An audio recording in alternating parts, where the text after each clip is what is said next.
One thing I have admired about this business since the day that I stepped into it is your world could fall apart. Your personal world can fall apart. But when you work a station, you can fucking crush that thing, and you can fucking annihilate a service, and you can help your team, and you can help the people around you, and you can feel at the end of that accomplished.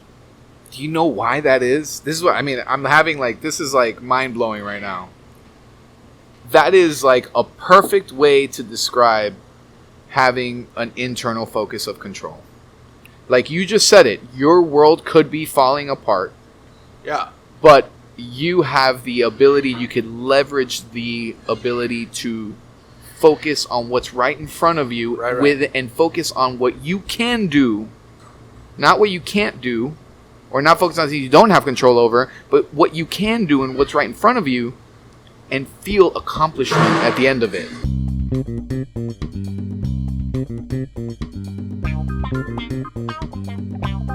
Are we live? We're never live, thank God. We are rolling. Ladies and gentlemen, welcome to a new episode of Pan Gong Podcast. I am Nick Jiménez, the producer formerly known as Nick Jiménez. I'm joined by DADEMag.com publisher Petey the Dog, and Chili Cook-Off champion and 8th grade basketball MVP Michael Beltran. Whoop, whoop.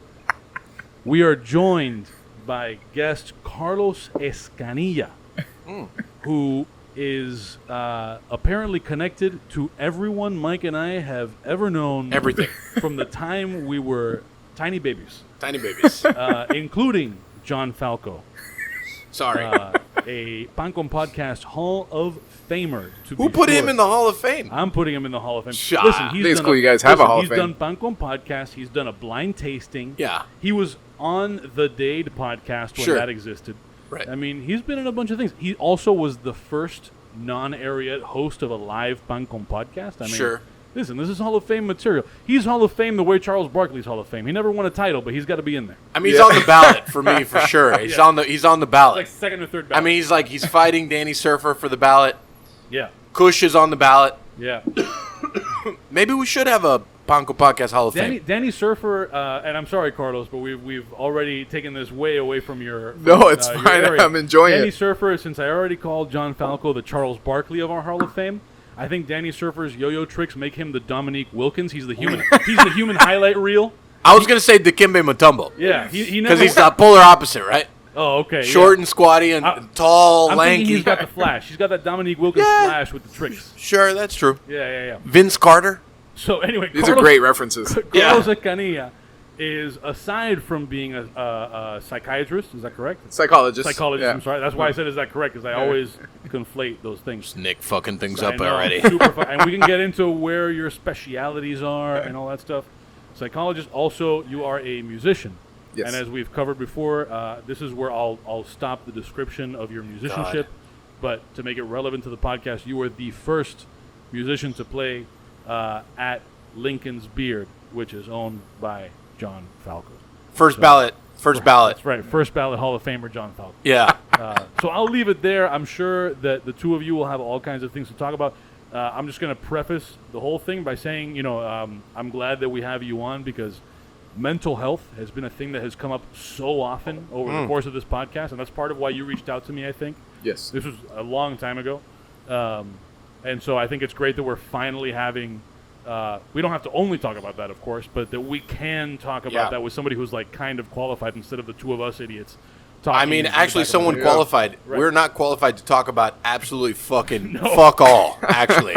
We actually, before we actually get into things that matter, I'd like to point out the only reason that this is being recorded because we actually got here to our little new studio that Nick likes to keep.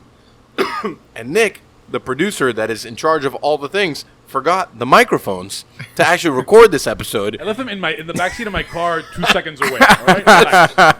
I would just like to say, Belen class of 2005, and I'll never forget it because Nick wears his shirt at least 4 times a week. I have 3 of them. Sure, we'll tell everyone that story. But anyways, thanks for doing this. Of course, man. It's a pleasure to be here. Yeah, man. So before we get into heavier subjects, and I was just asking you, born in Chile? Yep, Santiago, Chile. Right. And came to Miami when you were 1. Yep, I was brought here when I was 1. So you're like a Miami person. You're born and raised in Miami pretty much. Yeah, absolutely. Essentially. Yeah. High school, you told me you went to Killian and Westminster? That's correct. So what actually got you to, before we go into like the career, like music? Mm-hmm. Oh, the music thing? Yeah. Oh, man. I would say that there was, it was the summer of my, between 7th and 8th grade. And my parents, small business owners, going through a rough one at the time. What do they own, if you don't mind asking? A Chilean furniture store. Okay, cool. They started out at the Bakery Center before it became Sunset Place. Dude, it's so funny you mentioned that because I was like, someone said Sunset Place, and I'm like, yeah, Bakery Center. They're like, what's that? I'm like, oh no. I feel so old, dude. Like, I used to watch double features at the Bakery Center. I, like, remember when Beethoven 1 and 2 was a thing. And, like, my only connection to my dad was like, I'll take you to fucking double features so we don't have to talk. So, like, we'll just go here. And I remember that, man. Yeah. And they used to have, like, in front of the movie theater, they would have, like, I don't know, someone that set up to sell, like, baseball cards and football cards and shit. That's right. I remember that. Right in the front, and I used to collect. I still have them all. And I have so many good memories from Bakery Center and, like, none from Sunset Place. Right. Like, none, Same. like, none at Same. all. Yeah. I mean, that was, like, going there after school to the store and then just walking around South Miami. Mm-hmm. Just, that was, like, that's what, like, one of my best memories. Sure. You know, from growing up. So there was, and then eventually they had their store over on close to Lincoln's, actually, in that district there, the Bird Road, what's called now the Bird Road Art District. Right. Everything's an art district right. now. Everything's. But where on Bird Road? Because I grew up roundabout there. Yeah, off of Bird and 72nd Avenue. Right. There's like these like warehouse, Yes. the warehouse district, but there's stores a lot. There's some furniture stores. Eventually they moved there. So. Yeah, they were going through a rough one at the time. They really couldn't put me anywhere for like summer or anything like that, like any summer camp or anything like that. And I always loved music. I was already becoming I was always a fan of music. I mean, I was like singing in the backseat of the car. What was the first thing you were 5. singing when you were a kid? The first thing I was singing when I was a kid was Easy by the Commodores, or Lionel Richie is the singer, but it was by the Commodores, yeah. I love that. Yeah, and then the Bee Gees, my dad was a huge Bee Gees fan. Really? So I think my dad likes to take credit for some stuff, and he's like, you got your falsetto because you listen to a lot of Bee Gees. And I'm like, you know what? You're probably fucking right. You're right, because it spent years of like, just in the back of the car, just trying to like match the note, just trying to match the key. And the Bee Gees, I mean, they got pretty high up there. Yeah. And I was a kid, so it was easier, but I got to keep that part of my voice, which was pretty cool. So here I am, grown man, 42 years old, and I could still hit those, stay in the line.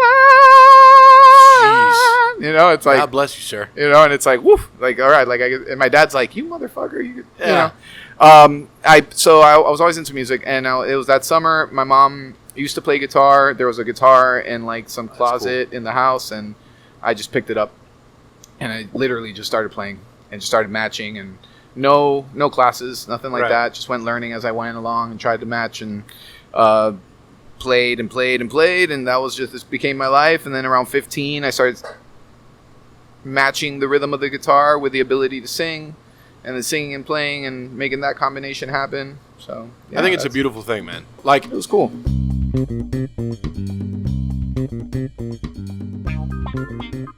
This episode of Pan Con Podcast is brought to you by The Barrel. If you're listening to this podcast regularly, you already heard ads for The Barrel that we recorded at Mike's very weird living room table. We are now in a much nicer studio setup at The Barrel HQ. We're with Chef Danny Boza, which if you follow The Barrel's Instagram and all that, you know him well from that. Danny, tell us, what is it that sets this apart? What is it that sets The Barrel apart, feature-wise, attachment-wise, from the rest of the pack? All right, so what The Barrel basically is a traditional South American style roaster. All right, so it has 3 functions in one, which is amazing. It's a grill that converts into a roaster, as well as converts into a smoker. The main function of this is the fact that we're talking indirect heat. All right, so indirect heat means that the food is cooking not directly over the fire. Now, direct cooking means you put a steak on a barbecue, fat renders, obviously it creates a flare up and you burn your steak. In this aspect, since it's a grill or / roaster, you have it, all the meat hangs around the outside. So there's, the heat source, which is our hardwood lump charcoal, is actually in the middle, in which everything hangs around the outside of it, rendering the fat in a faster process than you would do on a, direct cooking grill. Got it. And in terms of the attachments, I know that we just actually loaded a little bit of a loaner barrel into my car, and there's a lot of stuff that you can mess with. Talk a bit about some of the pieces that you can use here. So we have a multi-use tower that can be used from anything from cooking provoleta cheese all the way down to any type of vegetable, any type of fish. We roast fish in this all the time. Some of the salmon comes out like a cracker. We have another tower that hangs specifically for sausages, hot dogs, ears of corn, anything with a long base where it can just really get charred and succumb to all that beautiful, beautiful flavor. And then, we have another, which is my favorite. It's the actual beer can chicken attachment where you fill it up in the center with beer or wine or whatever you want to flavor your chicken with, or turkey, now that Thanksgiving's coming up. Yeah. And you can slide it over and, roast it on a slower basis. Nice. If people want to learn more about the barrel, where do they go? How do they get that information? I would say head to our Instagram page, which is at Barrel the BBQ, because it has all our links there. You can find out pretty much any promotions, any Black Friday deals coming up, any information, any specs about the barrel, any events that we're doing, as well as the functionality of it, and stuff like that. And if you wanted to purchase one, you can also go to barrelthebbq.com/order. That's right. If you are in the elite class of people that listens to Pan Con Podcast, you can use promo code PANCON10, PANCON10 for $100 off of the barrel. You can experience all this pork machine, fish cracker action for yourself at a $100 discount. So you're welcome for that. I love it. This episode of Pan Con Podcast is also brought to you by Elite Impact Windows. Elite Impact Windows does exactly what it sounds like they do. They are purveyors of impact windows. That's the kind that, especially if you're in a hurricane-prone sort of area, you want so stuff doesn't come flying through your windows. Mike, you have impact windows on some of your restaurants. Listen, I heard a rumor. Tell me if this is true. Are all their products tested to go up to 185-mile-per-hour wind pressures? That is how their products are tested. That's all their products are tested to meet that. I don't know. I've never been out in 185-mile-an-hour wind. But if I were, I think I might want to wear some of these windows as like a suit. I feel safer already just thinking about if I was walking around in that kind of wind and I was wrapped around with their just windows just wrapped around me, I'd feel like a much safer person. Yeah, you should put them on your caddy. Maybe not. But I also heard that they meet all the requirements of Miami-Dade County. They do meet all the requirements of Miami-Dade County. Fuck me, that's amazing. EliteImpactGlass.com or on Facebook, Elite Impact Windows, Instagram, Elite Impact Glass. They are proud partners with Eco Windows, CGI, and Windoor. One of the things I really appreciate about them and their company is that all their products are made locally here in South Florida, and fuck me, that's amazing. Look at this. They are all made here in South Florida. Did you do your research? Man, I did not do the research. Somebody didn't show up ready. They have competitive pricing with totally 0% financing available. I mean, I don't know if you have credit like mine, you might not get 0% financing, but it may be an option. It's possible that that's an option for you.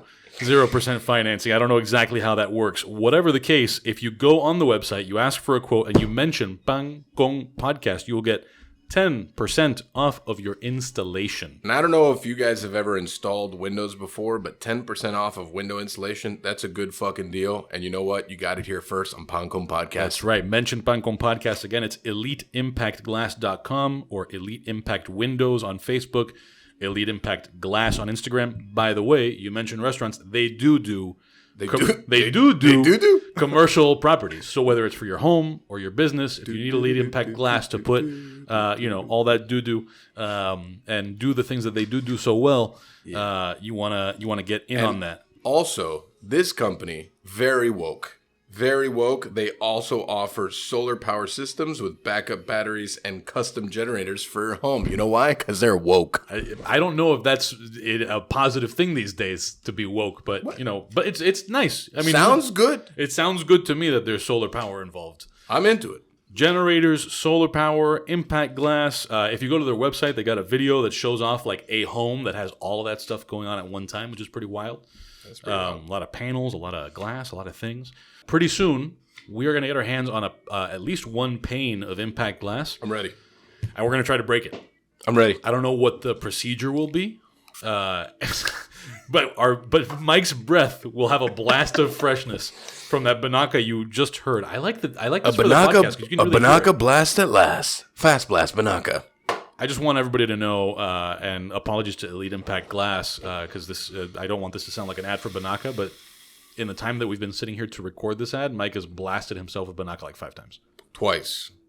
Get I excited. don't know, man. Twice. I don't know. Come on. Twice. Elite Impact Glass. Thanks to our sponsor. Thanks. Go get your windows from. Go get those windows.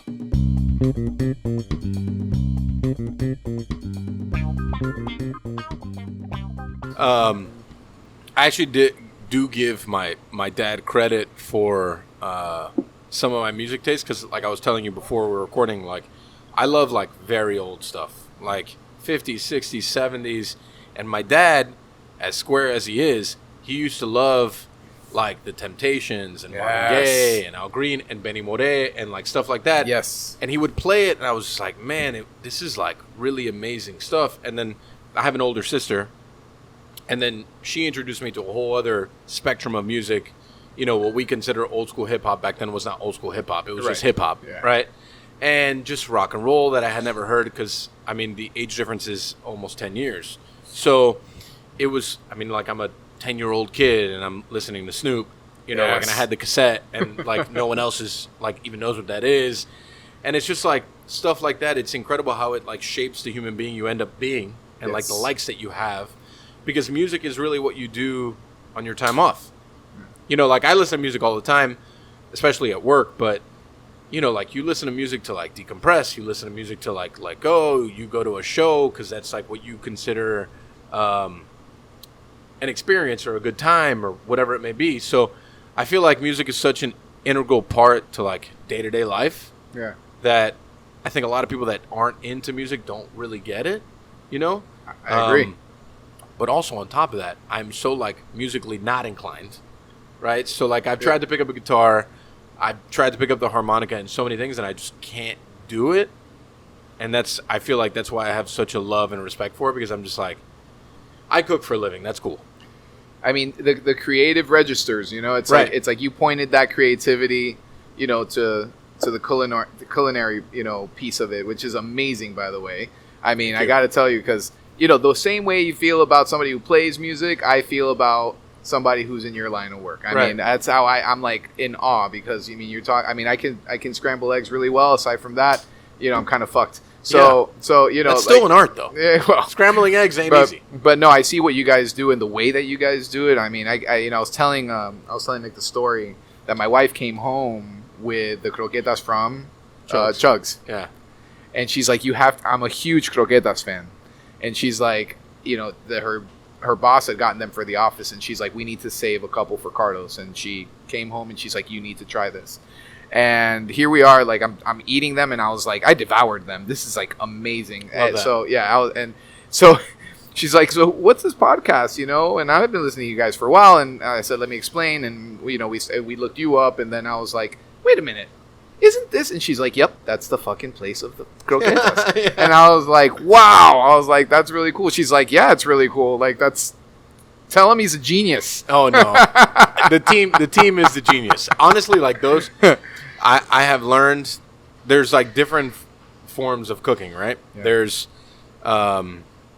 like all three of our straight up restaurant outlets are very different. Like Arietta's fine dining, Nave is casual fine dining, and it's got more of like a seafood vibe, and Chugs is like an everyday dining experience, and it's things like croquetas are so tough because people are so personal about them. Yep. They're so like well, this is my favorite, and and that's cool, and I love that. And I have my favorite croqueta too, you know, and I have like the ones that I enjoy the most, and then I have the 3 that we make, you know. But those are more like collaborative efforts of like, how can we do these, and we're doing like fucking 500 a day. Oh shit! How do we make them good every single time? Right. It's part of the challenge, And it's a challenge that I've never met before, you know? Right. Because for you to say that, I love that. Because it means, like, we're getting to a place where we would like to be. Because I don't feel like we're there yet. But we're getting there. Yeah. You know, and it's like this slow and steady, like, we just need to fine-tune the things so we can nail it. Exactly. You know, because, I don't know, I feel like croquetas, pastelitos, empanadas, coffee. For Hispanics, it's such a personal thing. It's like, it's just like how it is in the South with their biscuits. Like, that's how it is for us. Yep. We just have, like, they have their biscuits and they have other things too, but we have croquetas and pastelitos. That's what we have. Yep. So how do we make them like that everyone loves them all the time? It's tough. You're doing a hell of a job, man. Thank you. I appreciate it. Oh, yeah. Dude, yeah, that was, yeah, so that's, the same. I've always found it fascinating how, for me, people who can, cook, people who can draw, people who can paint. Right. And I'm just enamored by it. Same. Like, People that can write. Right. Yes. People that can write. Right. It's like, oh my gosh, man. Like, that's just amazing. And then, and then of course, you have that, like, I don't know if I wouldn't call it imposter syndrome, but you have like this, like, almost, I think a lot of artists have like a self-deprecating like nature. For sure. Where it's like, yeah, I mean, I'm just a local musician that, whatever. Like, but what these guys are doing. Yeah. You should, my wife's always like, why the fuck do you, like, you've been playing music every weekend in Miami for the last 14 years. Like, yeah, why? That's amazing. And you're still like, oh, I'm just, whatever. It's just but funny. I think, like, as a society, especially in today's world, right? Like, I feel like we're in that bridge gap of age that it's like, I think the kids that are 20 years younger than us are going to live a very different life when they're our age. Sure. Because we kind of live it like, well, look at what that person does compared to what we do, but they live it like very viscerally. Yes, like they do. It is all they know, right? For us, it's kind of like, we do, I do what I do, and I'm very happy doing what I do, and like, oh, look, that person's doing something cool, like, cool, this is still what I do. It's a very different world, right? Yes. And that imposter syndrome and like kind of like always judging yourself. And as an artist, I feel like it's tough. Oh, yeah. It's tough because you want to be like, what's the blueprint to say that you're successful as an artist? There is none. That you have to create it. You are the creator of that. Yeah, you have to understand where you're at, and there's the existential part where you thought you were going to be, where you're at, and then like try to point like or narrow down. Are you happy with where you're at, or do you want to pursue more, or when is it enough? You know what I mean? So, I've been to the Sony conference room. I've been to I've met people. And when you realize, like, the kind of business music is, and you're like, okay, wait a minute. If I can live a life, especially the way the music industry is now, where, before a band, like a well, established band would have to tour 3 months, 4 months out of the year. Now, bands, in order to make ends meet, they have to tour like 8 months out of the year. And when you're, by nature, this person that's a homebody, wants to have a family, and I say, wait a minute. So I get to have a career that I love. I get to play music. I get to perform music every weekend. I don't have to, deal with fame because that's awkward to me. Like the idea of not being able to go somewhere and not be recognized. I mean, that kind of like creeps me out. Not be in a tour bus for 8 months out of the year. So I can get to play music, do it the way I want to do it, and do it frequently, and yet still show up for my kids, still show up for my wife, still show up, for everything else in my life. Hell yeah. And so that to me is success. Yeah. That's what but I had to go through a series of not a crisis, but like an existential kind of exploration. Sure. Of like, okay, wait a minute. So no, like, you play a gig and people are like, man, how have you not been discovered, right? How are you not famous? And in my head, well, I kind of laugh it off outwardly. Oh yeah, I know, whatever, thank you, appreciate it. Hope you guys are enjoying the show, great. In my head, I'm going, yeah, the conversations I've had and learning about the music industry, this is exactly where I want to be. Period. So, yeah. you're a grown up, you're put together, and you've had like this conversation with yourself. Yeah. Right? I think in today's world, especially the younger generation, is going to have a hard time having that conversation with themselves. Oh yeah, I agree with you on that. Because nothing is like looking in the mirror and saying like, what is it that I want? Not what the world wants me to be. What is it that I want? Right. Like, and I think there's a lot in the statement, like people may think I'm crazy, but think outside of yourself and look at yourself and say, who are you? What are the things that you believe that you are? And fuck all the noise. Because there's so much noise. It really is, man. For a younger generation, I think it's a lot more than for people around our age. Sure. Right? Yes, like, absolutely. Because I feel like people more around our age are more like, fuck it. Yeah. We're cool doing what we do and being happy with what we do. It's an interesting perspective, right? Like, yeah. So Kanye West, which is not my favorite artist, but he had a couple of tracks that he sampled Otis Redding and Paul McCartney, right? Yeah. And I remember reading articles saying like how kids were like, so nice for Kanye to give so-and-so an opportunity and so-and-so an opportunity. Paul McCartney and Otis Redding. Two of the most historic musicians of all time. Yeah. Very different genres, very different things. But I mean, Otis Redding is one of the most influential musicians of all time. Yeah. And same thing with Paul McCartney and what they did. Exactly. Collectively and him on his own. And it's like they just don't get it, right? Because it's everything about the now. It's not about understanding the past, the present, and the future. It's about like, how does it apply to the right now? Right.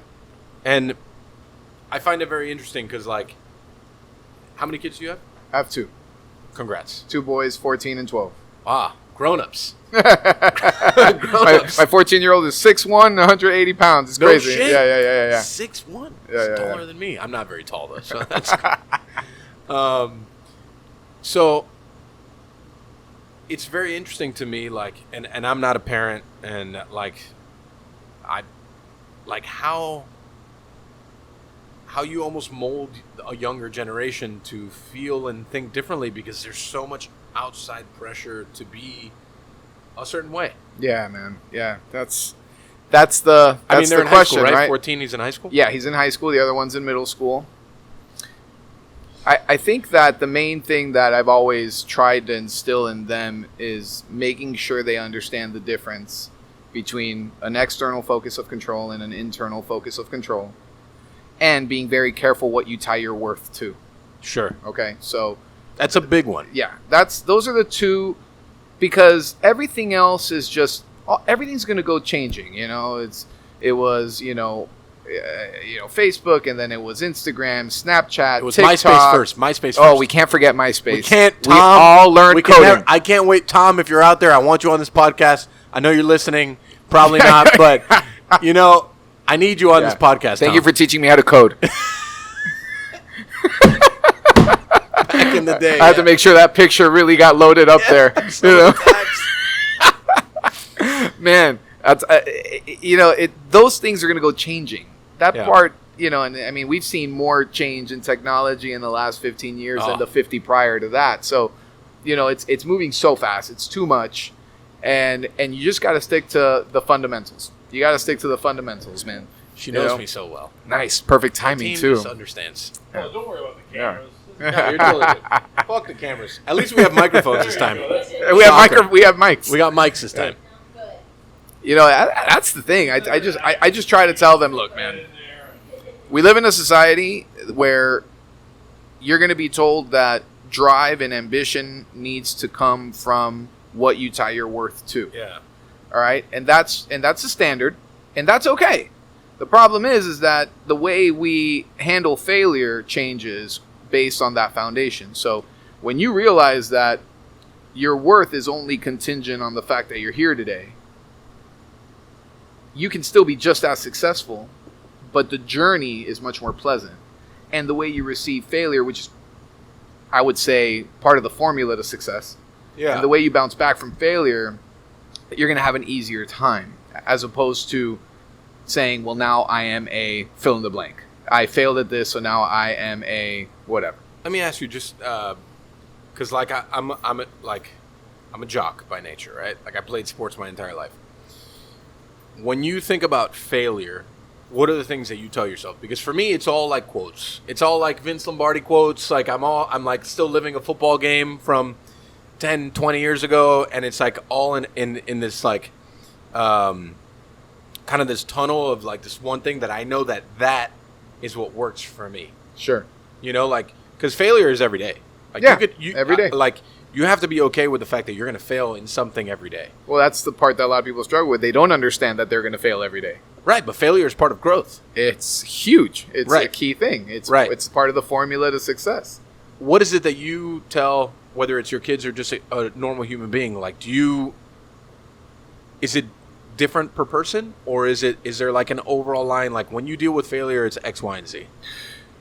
I start with, there's a difference between just being positive, and there's a difference between that and being optimistic. Okay, so an optimist embraces and acknowledges the negative and is proactive about it. And in the behavior of being proactive, you will experience positive emotions. Sure. Even if you don't get the outcome you want, just the fact that you were proactive toward it is going to feel better than not doing anything at all. So optimism is being aware of the negative. So something doesn't go your way, you acknowledge it. You don't just say, oh, well, I don't react to failure because it's part of the success formula, so I'm just going to move on. No, you got to pay attention to what you did wrong, what you can learn from it, right? You kind of analyze it, but you know, another thing I tell them, and I tell many people, is, you know, make sure you step out of the time machine. You know, so make sure that once you've analyzed that, you know, don't try to go back to that moment. Try and move forward and stay in the present, having gathered everything you learned from that situation. Sure. Right? So that's, you know, those are like, it's more of like concepts and like modalities that I try to instill not only in them, but in the patients that I see, where if you're functioning from those concepts, you're going to be able to bounce back faster from an unpleasant situation. I couldn't imagine. So I have a lot of employees, right? Yeah. And I deal with them all very differently, and I think every human is very different, and I think part of leadership and part of like leading a ship is being able to, I wouldn't say diagnose, but to understand every human, one, their strengths, two, their needs, and three, like how to set them up to be successful. And sometimes it doesn't work, right? Like I've resigned myself to the fact that like I'm not gonna bat 1,000 here, right? Because all human beings, like, they go through their own things and they deal with their own shit, and I myself am the same. So you don't bat 1,000, right? And that's part of like understanding the failure. Sure. You know, and I think earlier on in my career, it was like I wanted to do for other people what other people didn't do for me. Right? Yes. Okay. And in that, I felt a lot of failure, and I felt like a lot of I fucked up. But at the same time, it's accepting the fact that like I can't be everything for everybody. They, at one point, have to stand up for oneself and say, this is the pedestal I myself stand on. Sure. Right? But that's part of the understanding of failure, right? Right. You know, like, because food is one thing. Food is easy for me. Like, I feel like the food part of my job is where I have my, like, vacuum of a lot of fun. Yeah. Right? And it's all the other shit that is really the job. Sure. You know? And it's like understanding that dealing with each individual human, right? And how I approach that and how I can help that person be successful. I'm not always going to be successful in that kind of like journey to try to help them get there. Yeah. And I feel like in some degree you have to feel the same way, no? Yeah. You know, because I mean, on your situation, it's much more of like a one-on-one, like I'm trying to X, Y, and Z get you somewhere. Sure. But for me, it's like I'm here to help you with whatever it is you want to do in life. I can't do it all for you, but I can do this part for you. Right. Right? And I often feel like in the business leadership thing of like how businesses operate, I think a lot of people lose that sight. They lose that. You mean that help, that idea of helping? Yeah, their just people? like that employees are humans. Oh yeah, absolutely. Sure. You know, like in a lot of places, they are numbers. Yes. You know, they're numbers. They are a function. They are a thing. But every human needs something different. And if you set them up to fail, then that affects them in so many more ways than the fact that they just failed at their job. Right. You know, and it's like just going into like the mental health aspect of Sure. like the industry in total. The industry is not easy. I can't imagine that it is. Well, but like none are really. I feel like every industry has a different degree of difficulty, right? Sure. Is ours like hot? It's sweaty. It's rough. There's a lot of other factors that go into it. The talent aspect, the journey aspect of like how you've grown in whatever position that you're in. But man, it's like I've seen more acceptance of failure, and then not only accepting the failure, just being like, I failed, so I'm the fuck out. In the last 3 years than I ever have in my life. Really? Ever. So I fucked up. I failed. I'm out. I'm out. Instead of saying, I fucked up, I failed, I'm back. Right. And I'm going to try harder. Sure. Which is what yeah. Which in essence, I think what forges the path that you're eventually going to be on. Right. And it all, and that's, and again, it ties to that because that person is tying their worth to something that they reflect on that failure. And it's like, that's it. I'm not good for this. I'm not cut out for this. External focus of control, internal focus of control. So an external focus of control is where we kind of function by default, which is we allow situations and people in which we have no control over their behaviors or the situation, whatever situation that may be, and we let those things that we have no control over affect our mood, our self-concept, our self-image, all that, right? And then an internal focus of control is obviously the opposite, where it's like, okay, these things happened, but what is in my power to create change? Right. All I have left, and it's always been the case, it was never not the case, that all you have is what you within yourself can do toward a situation. Sure. And really, like, having that fundamental, is really important, because an external focus of control is going to lead to you tying your worth to, a failure being connected to your capacity, to your ability, to your talent. And it's not always the case, which is such a shame, because there's people that are saying I'm out that probably have a shit ton of talent. Sure. That's what I was about to say that when you said that. Yeah, it's like crazy. It's like I was not a gifted athlete. I'm not a gifted athlete, right? I very much wanted to do a thing, and I wanted to work at a thing. So I worked at it, and I got knocked down, and I got fucked up, and I lost. I had more L's than I had W's for a long time. And the same thing went with cooking too. Like, I was not naturally. There's a lot of people that are naturally gifted. I never had those things, but I was like, okay, here's a bunch of L's. So how do we not get L's? Right. Exactly. How do we just get like not L's? Right. I don't want to win big, but how do we just get not L's? Right. I just don't want the L's. Right. And for all the people that don't understand sports, L's means losses. Yes. Just to give it to the context to all the people. You can go to pancompodcast.com/glossary for glossary, list of the terms. Panco Podcast glossary. That's gonna be crazy. And I just wanted to like work harder. Yeah. But also on the other side of that, and I could say this from like very intense experience, that like dedication and that, I don't know, want or like this very like intense need to not get that L can be maddening. Sure. In a lot of ways. Absolutely. For depending how far you want to take that, and that's why there's several artists, musicians, chefs too, all kinds of people that are creative that drive themselves mad to not take any L's. The ego's a motherfucker. Do you think that's really ego, though? I mean, I think most things are tied to ego in some shape, way, or form. I mean, yeah. I mean, it's it's And this is a good question. What do you define as ego? Yeah, that is a good question. Because that is a great question. Ego in today's world means like you think of yourself as a shit.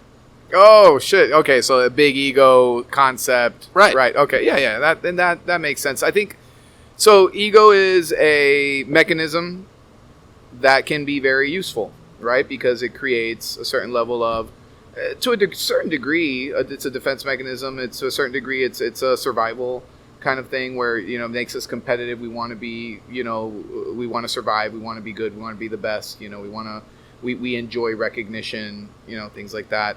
But once we start stepping out of that, once we overuse it, then the ego becomes, what I always like to say is that there's an inverted relationship between psychological fortitude and emotional intelligence and ego. So you got to break that down for the Pumpkin Podcast listener. You got it. So basically, those I want to just jump in here and say I really appreciate how Mike puts that on the Pumpkin Podcast listener. You need to break that down for Michael Beltran. Right. Sure, whatever.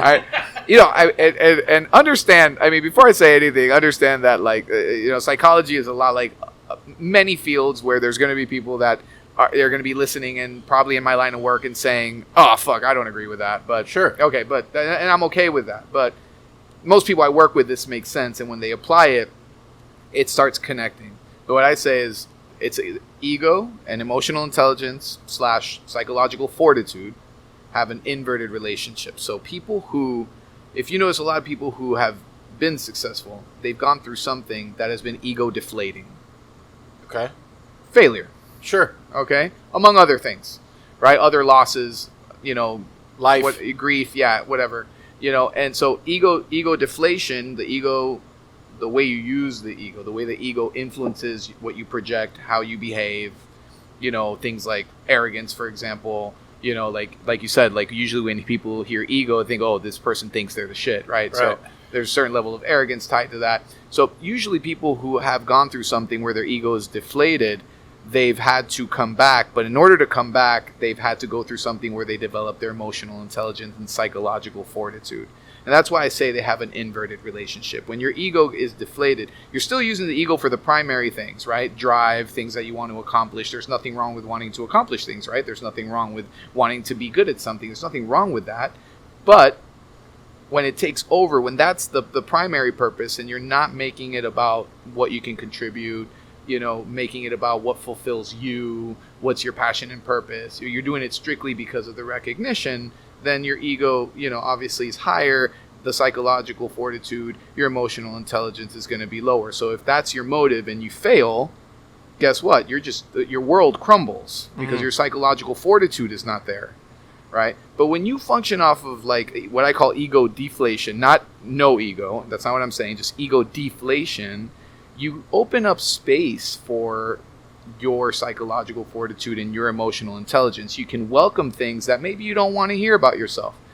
You can welcome things that somebody says to you, and usually your ego would be like, "What the fuck did you say to me, bro?" And you could translate that to, "Wait a minute, maybe this person is just trying to help me. Maybe there is such a thing as constructive criticism." Sure. Right? And but our ego is what the fuck, bro? Like, why the fuck you gotta talk to me like that? I love the deep voice used for that. Yeah, I mean, hey, Miami through and through, bro. What the fuck, bro? Why you gotta say shit like that to me, bro? Yeah. Can we do the rest of the podcast? I will, man, if you need me to. No, come on. No, but yeah, it's a very intellectual podcast. Yeah, well, we have microphones. Yeah. That's the thing, man. It's really the challenge of, understanding how let's put it this way, understanding how the ego can affect you negatively and working on those things. Sure. I mean, I think that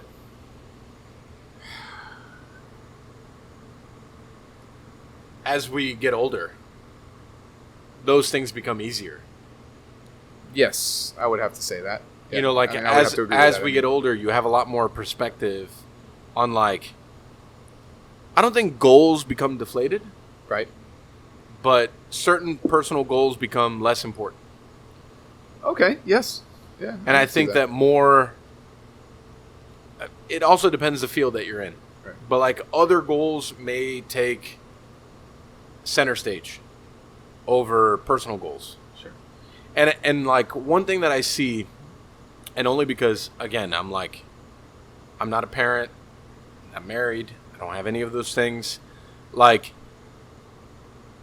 as we get older, like priorities change. And I think that what the focus in life becomes changes.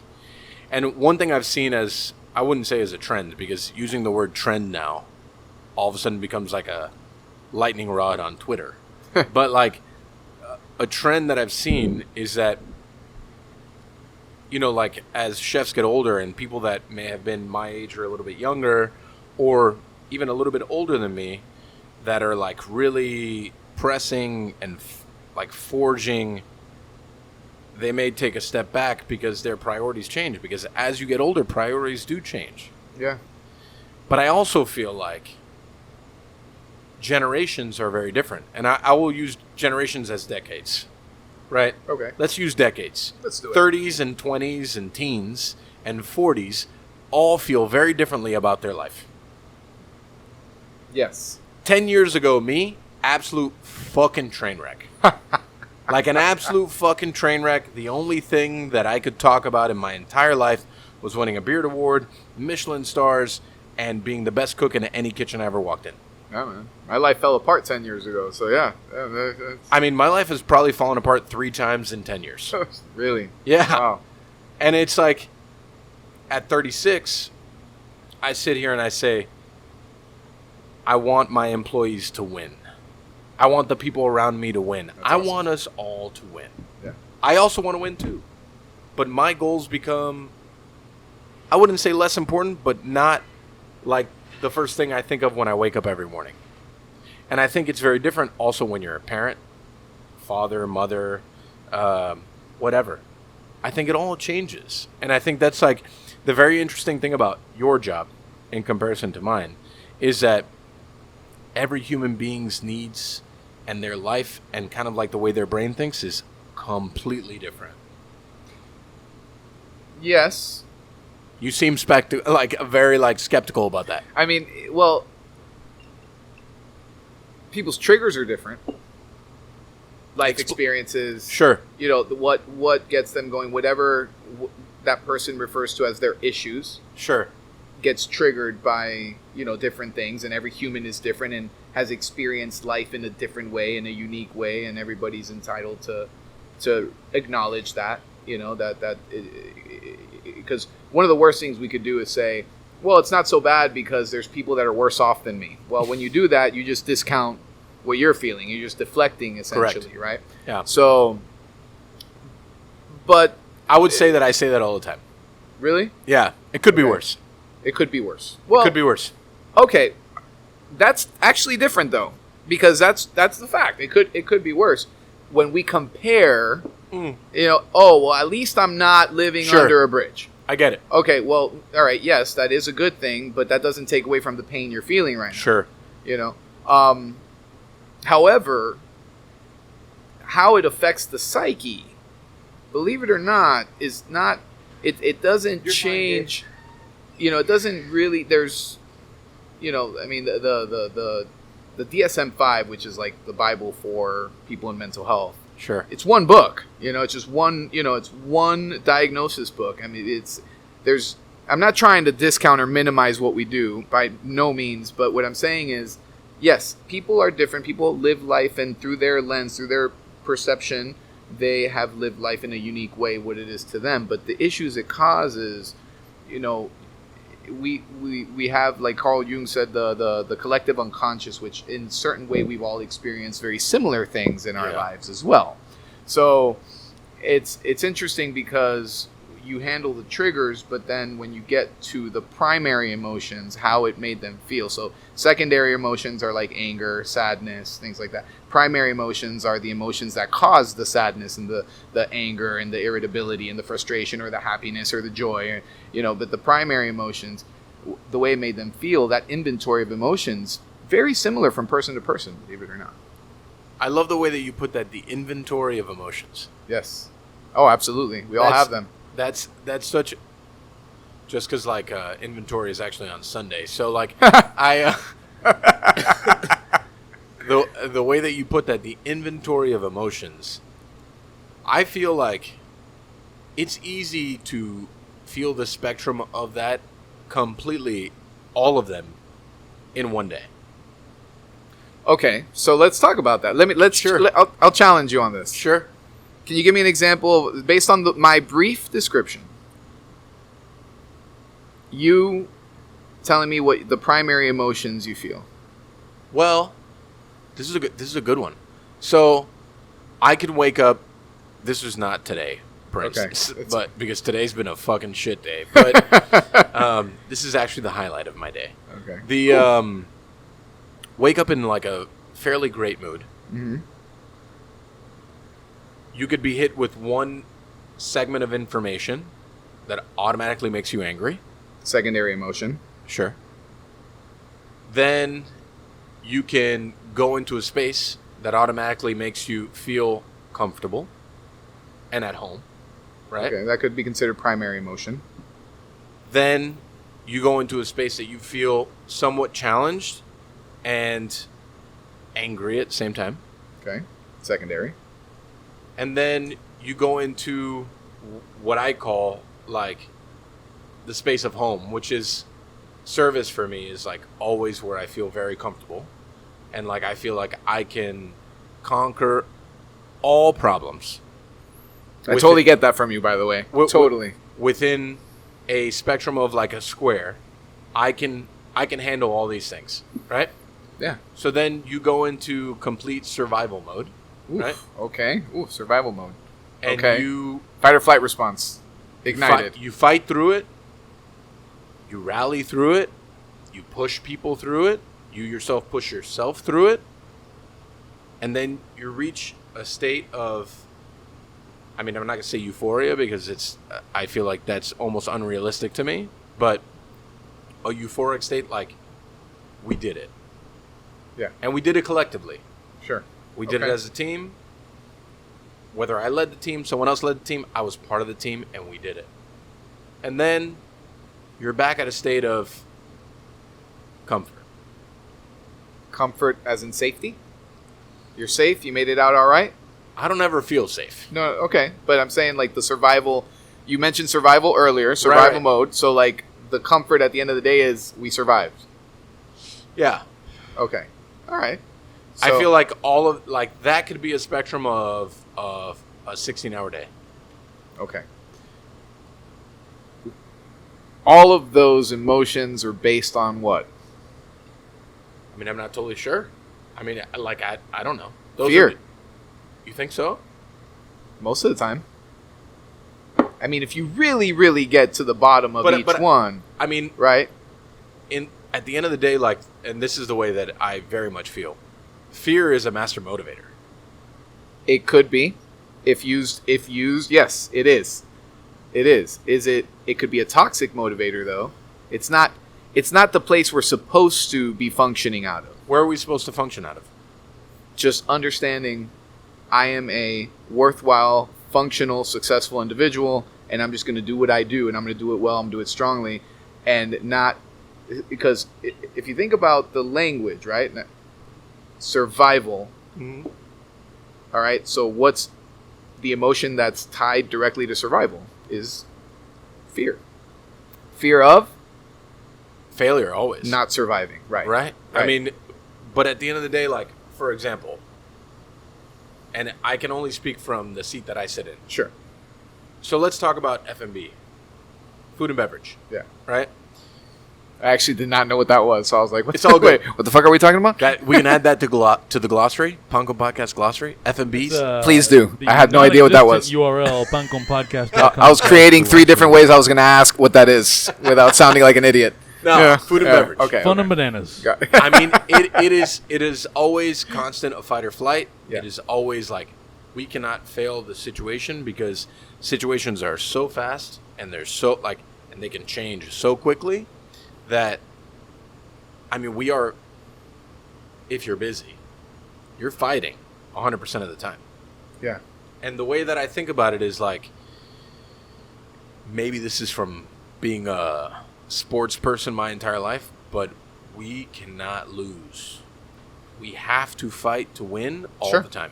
I think you could just forget about the cameras. Come on. I think that's great. I think that's. Would you like another? Sure. Yeah. Nick, you want another? Sure. Yeah, whatever. And I think that's awesome. And I think like that's the thing. Like it's not. But it's not controllable. I will tell you. It's not control. What's not controllable? You mean the fight or flight response is designed for what? Survival. Of. I mean, oneself. Real danger. Sure. Right. Yeah. Like. Like a lion is chasing you. Sure. Right. Real That's a danger. good one. I love lions. Yeah. Well, yeah. But not when they're chasing you. No, they haven't chased me yet. Okay. Yet. Yeah. But that's the misfire of the fight or flight response is a trigger from perceived danger. Things that are not going to kill you. But is okay. So is being dead the only barometer we have of what's going to kill you and what's not going to kill you? No, not death. It's the need to survive. Sure. Right. Well, what I'm saying is, and I will say this because I've talked to, and me personally, I've made tons of strides. Right. Like I can sleep at night. Good. Like a fucking child. I didn't sleep yesterday, but that was actually an outlier. Yeah. Liz, you can walk through. Yeah. You have a question? No, come on. Yeah. Order more. Yeah. 15 pounds. So, where was I? What was I saying? That threw me off. Fuck. We were talking about survival mode. Right. The not death, but the need to survive. No. What I was going to say was, I've talked to a lot of people that are in somewhat the same position that I was 6 years ago. Yeah. Right. And I have made lots of strides that I can lay my head down at night and I can sleep like a fucking baby, and I'm totally good until I usually wake up. Yeah. But death isn't the problem. Okay. And a lot of people that were for instance, the position I was in 6 years ago. And there's a lot of people in that position every day, all the time. Because when you open up a restaurant, you feel like this is my last chance. Yeah. Or when you take a job in a restaurant, this is my last chance. Or this is my chance. Or this is my thing. Or this is I've worked to this thing. I cannot fail. In my mind, it was always if these people don't have a good fucking time and don't enjoy so many different things that may not have to do with me at that moment, they will not come back and I will not make that money and we will have to close these fucking doors. This is why so often with so many people make so much shit of the shit I talk to influencers and other people that look for freebies. This is why I'm so visceral in that regard, because we money at the end of the day keeps the lights on, right? And if someone doesn't come back because they didn't have a good time for some kind of reason, whatever it may be, it could be the dumbest thing in our industry. It could be the fucking weirdest thing ever that they don't want to come back for. At the end of the day, we lost out on steady revenue over the course of 12 months. Mm-hmm. And that is, in essence, what drives so many people mad, I think. Not the, I want to be on a billboard or I want to be on the cover of whatever, or I want to be on the thing. It's more can I keep the lights on? And that, to me, is a very survival mode situation and feeling, right? It's not death. It's not I'm going to die because these lions are chasing me. It's because I may have 15 employees, 20 employees, 147 employees. Sure. We need to keep the lights on so, one, they can keep all their jobs, and two, so we can keep this thing going. You know what I find fascinating about what you guys do? Is that you guys have the opportunity to implement all the pillars of wellness in one night. Absolutely. For everyone except for ourselves. Well, okay. So you guys have this opportunity to create a positive emotion. Yep. About what you're doing. You have an opportunity because a lot of what you do and what I do as a musician involves a state of flow, which means that you're fully engaged in what you're doing in the moment. Yeah. Right? There's no opportunity to be in the time machine. You have to be in the moment. Right. Which I fucking love. It's amazing. God. That's I'll tell you that's a drug. Absolutely. Absolutely. Once I strike that first chord and I hear the guitar through the speakers and I hear my voice through the speakers, nothing else matters. Right. That's it. That's all that. Nobody can bother me in that moment. Right? That's it. And so you're fully engaged in what you're doing. You get to establish and maintain quality relationships with your staff and your customers. Yep. Right? You get to apply meaning to what you do. Why do you do what you do? Yep. Right? And you get to feel a sense of accomplishment at the end of it. Yep. Those are the pillars of wellness. And if you bring that to consciousness and you realize that this is something that these are like little boxes you can check off throughout the night, and you realize that you did that, the mood of anybody who's working here can be completely changed. I'm sure there's a lot. Don't get me wrong. I'm sure a lot of people are very happy, working and stuff like that. But there might be somebody who's struggling, and if they focus on this, say, "Man, you know what? This is good." Yeah. And I love that you guys get to experience that in one night. You guys get to experience all of those things. Where a lot of people have trouble finding one of those things in their daily basis. Yeah. On their daily lives. I mean, and it's just. I don't know. I admire that. I think it's awesome. I find it fascinating. Attitude reflects leadership. Yes. 100%. Every kitchen is ran by a different human. And that person's persona, their ideals, their morals, their feeling towards all kinds of things reverberates all through their staff. And often they don't understand that, but it does, right? And one thing that I've told so many, because it's a very interesting position that I'm in now, because now I run several things. Yeah. I tell the person at the top is you are a coach more than you are anything else. You are coaching people to be better. You are at the same time learning how to be a coach. You are learning so many things, and part of my job is to help you understand how to be a good coach. But that feeling, right, that understanding, one thing I have admired about this business since the day that I stepped into it is your world could fall apart. Your personal world can fall apart. But when you work a station, you can fucking crush that thing, and you can fucking annihilate a service, and you can help your team, and you can help the people around you, and you can feel at the end of that accomplished. Do you know why that is? This is what I mean. I'm having this is mind blowing right now. That is a perfect way to describe having an internal focus of control. You just said it. Your world could be falling apart. Yeah. But you have the ability, you can leverage the ability to focus on what's right in front of you and focus on what you can do, not what you can't do, or not focus on things you don't have control over, but what you can do and what's right in front of you, and feel accomplishment at the end of it. Pride.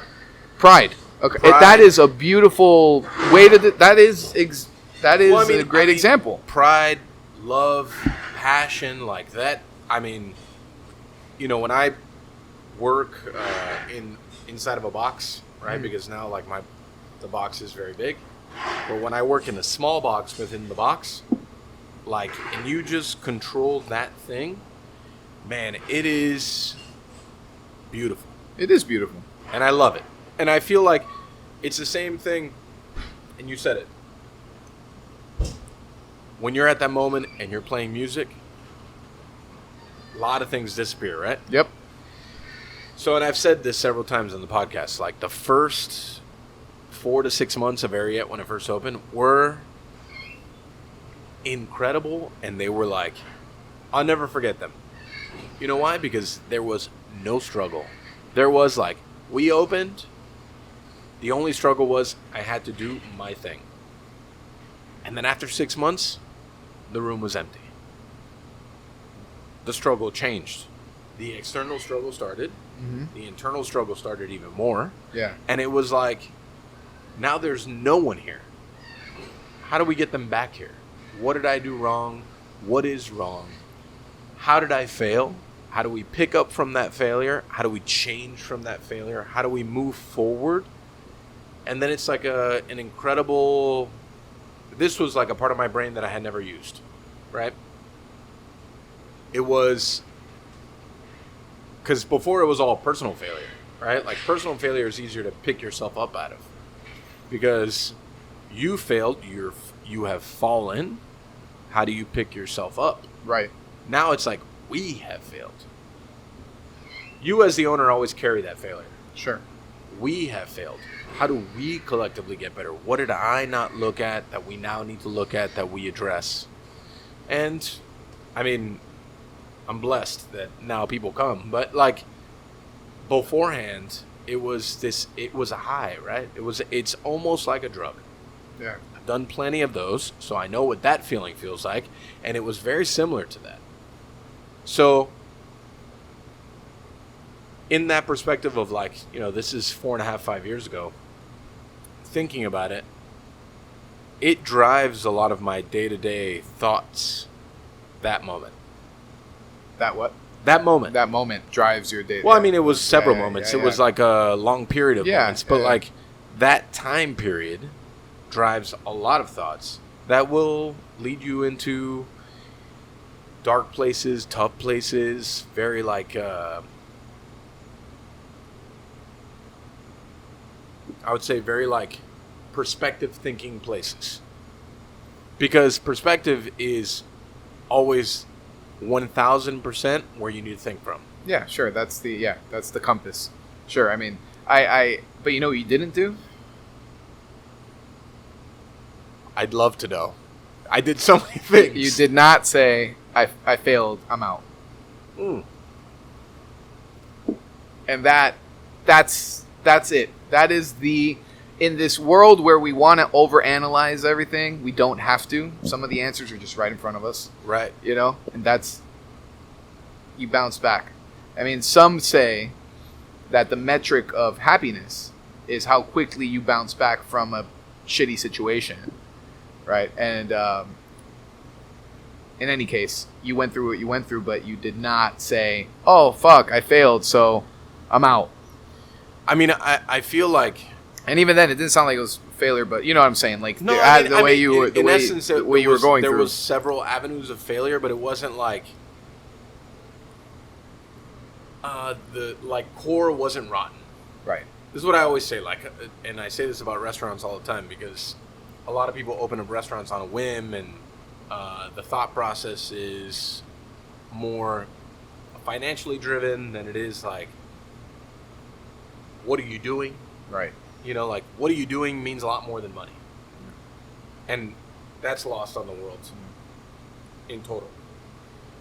But in today's world, like where we're sitting right now, you at 42, me at 36, I feel like the world is changing. Sure. Like, people are not willing to accept a challenge. And I feel like, for me, it's very difficult because I can't relate to that. I mean, yeah. I mean, I can't imagine what it's like to grow up in a world of instant gratification. Oh. I can't imagine. I mean, we're in the world now, so we get to experience some of it, you know? But that's not where we were brought up, right? But it's not like, okay, so let's use a really ridiculous example. I subscribe to receive emails from a company because it's going to get me a 15% discount. Sure. And I know that code's coming in within 10 seconds of me hitting subscribe, and I keep refreshing my email, and boom, there it is, right? But here's the thing. If it doesn't come in, I'm just like, all right, well, fuck it. Fuck. All right, moving on. Where, like, other people be like, where's my where's my fucking shit, bro? Right. You know, where's my fucking 15% discount? I want to fucking use the code. I want to fucking buy it. I want to buy it tonight so it fucking ships and I get it in 3 days. What the fuck? And I'm just like, oh, whatever. It just never came in. It's fine. Whatever. Moving on. Stupid example, right? Minimal. But it applies to so many other things where I can't imagine where the need, I guess I'll say that, the need for instant gratification is so much that you can't picture having to like wait for something or be patient. Well, Amazon now gets you things tomorrow. Yeah. I mean, exactly. Or today. Yeah. You know, I can't imagine like just, I'm all I'll say is I'm so grateful I grew up when I did. Yeah, for sure. That's one thing that, And, you know, music is such and food, in a lot of ways, food is too, but like, I look at music and I listen a lot of obscure, like jazz, like random shit that nobody cares about. But guys like Robert Johnson, like nobody cared about, like probably one of the top 5 guitarists of all time. And no one knows when that guy was born. No one knows when he died. Yeah. Everyone knows like the 3 records he recorded, how he went from shit to like great, and like how his stuff will live in infamy forever. Now. But it took 60 years for it to matter. Right. 60 years for it to matter. Like a lot of the chefs from, I don't know, man, 50s, 60s, 70s, whatever, like their stuff is more important today than it was back then. Right. Because back then it was normal. Today it's looked at as different. But it's looked at as trailblazing and very proper. You know? Yeah. And I think in today's world, a lot of the guys who do more chemical shit and like more cerebral stuff, they'll probably be looked at like very intensely in like 30 years from now. But it takes time for things to like grow their roots, for things to actually have meaning. Yeah. You know, like somebody asked me the other day, like, what is it that you want out of life? And that's such a heavy question. It really is. It's such an unfair question. It's such a heavy question. And I'm just kind of like, you know. Oh, no, bro. Yeah. I want this drink right now. Yeah.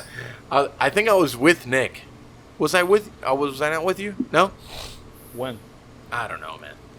I have no idea. You were with me at some point. Yeah. And I think, bye, Liz. I think that if none of my personal goals ever happen, right? If they never come to fruition, and in 20 years from now, somebody looks at my work and says, man, this shit matters. And this shit, like, I want to adopt some of these ideals and this ideology and this thing, then my purpose was served. Yeah. What I wanted to do, it did its thing. Yeah. Like, no medal, award, plaque, or anything can provide that is worth more than that, because then you are providing more for the future. I think music does that in a lot of ways. Yeah. I think food is very different because kids don't read anymore. But like I feel like it's a very weird thing. Oh yeah. Like, as you go through your career and like what you want your career to mean, I think careers now almost mean less because like people aren't studying like they used to study. Well, yeah, and also we're entering a part of an era in society where we are learning to not tie our worth to our careers. So when somebody asks you, hey, what do you do? You know, you're at some networking event or you're some social event. What do you do? And you know, I'm the fucking asshole. That's like, I do a lot of things. You know, I skateboard, I fucking hang out with my kids, I play music. You know, no, but you know what I mean. I'm like, no, I don't know what you mean, because that's not. I have a work that I earn a living and I love what I do, but it's not just what I do. I do a lot of other things, right? I don't tie my worth to that, you know. So it's fascinating when that question comes up. But no, man, I think that legacy is, you know, like for me, when the highlight of the last 5 years for me was having my oldest son learn how to play bass and he got really fucking good.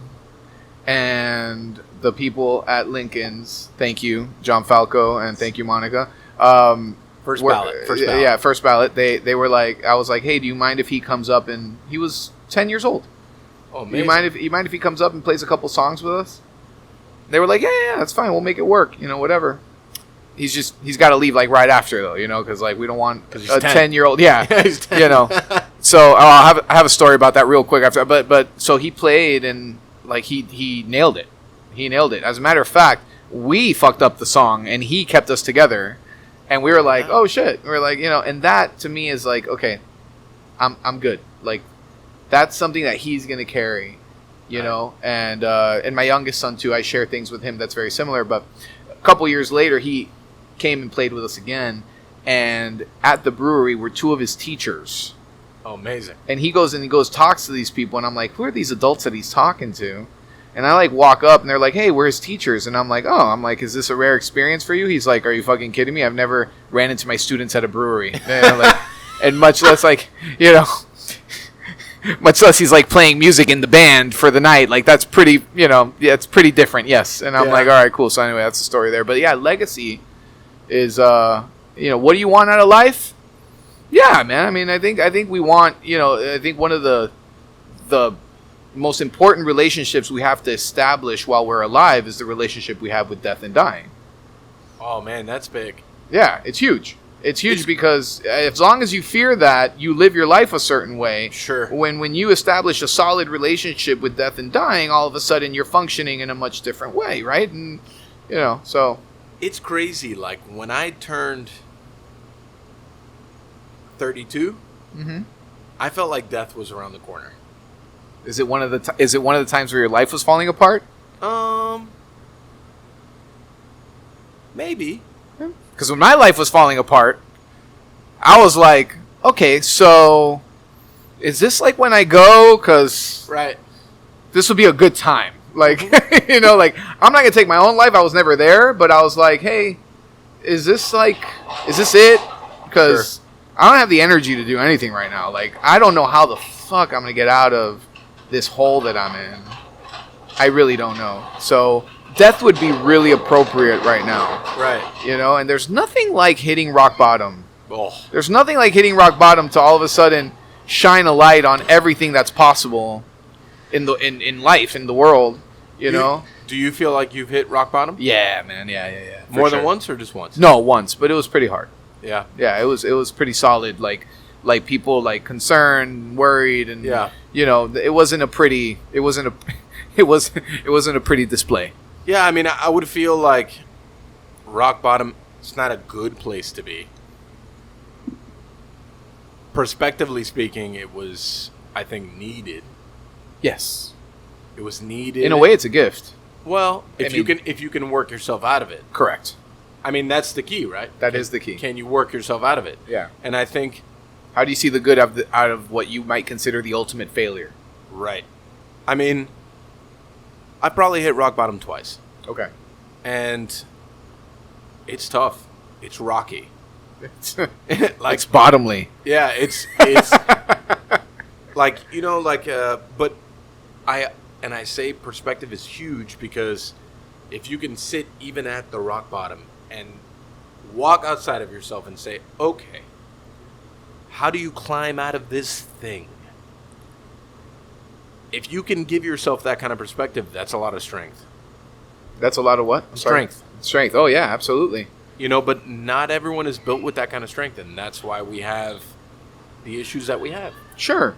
Yeah, and people, are afraid to be vulnerable. They don't reach out. They don't talk, what I mean? Because it's, that's and that's a whole other topic of, because, man, rock bottom is, the most beautiful words I ever heard was, man, you have nothing to lose. And that is, like, one of the most liberating, like, free thoughts that it's like, damn, I have nothing to lose. And your engine is just like, it's just different. Yeah. You just function differently from that point. I feel like it's interesting because obviously I've seen people, I'd say on and off for the last like 10 years, right? however much I can afford is pretty much what I tell people. Right. Like, when it comes to like seeing a therapist and seeing like people, because I think the perspective of like being vulnerable for every person is very different. Oh yeah. Because vulnerability at like this sounds terrible, but like at a sub level of whether you're within a company, like let's say you're like the CEO of a company, right? Being vulnerable at that point is very difficult. And I will say it from experience. It's very difficult. Like this is the biggest thing. It's a very lonely place. Oh, yeah, I can imagine. Every time people get promoted within my company, I tell them only because I lived it. The biggest difference between now, like let's say you're like one of the homies. You're just a manager. You're one of the homies. Now, you're the manager of the managers, right? You are now in a very lonely and vulnerable place. And they're always just like, no, it's whatever. Like, no, man. Trust me when I tell you. It's a very lonely place.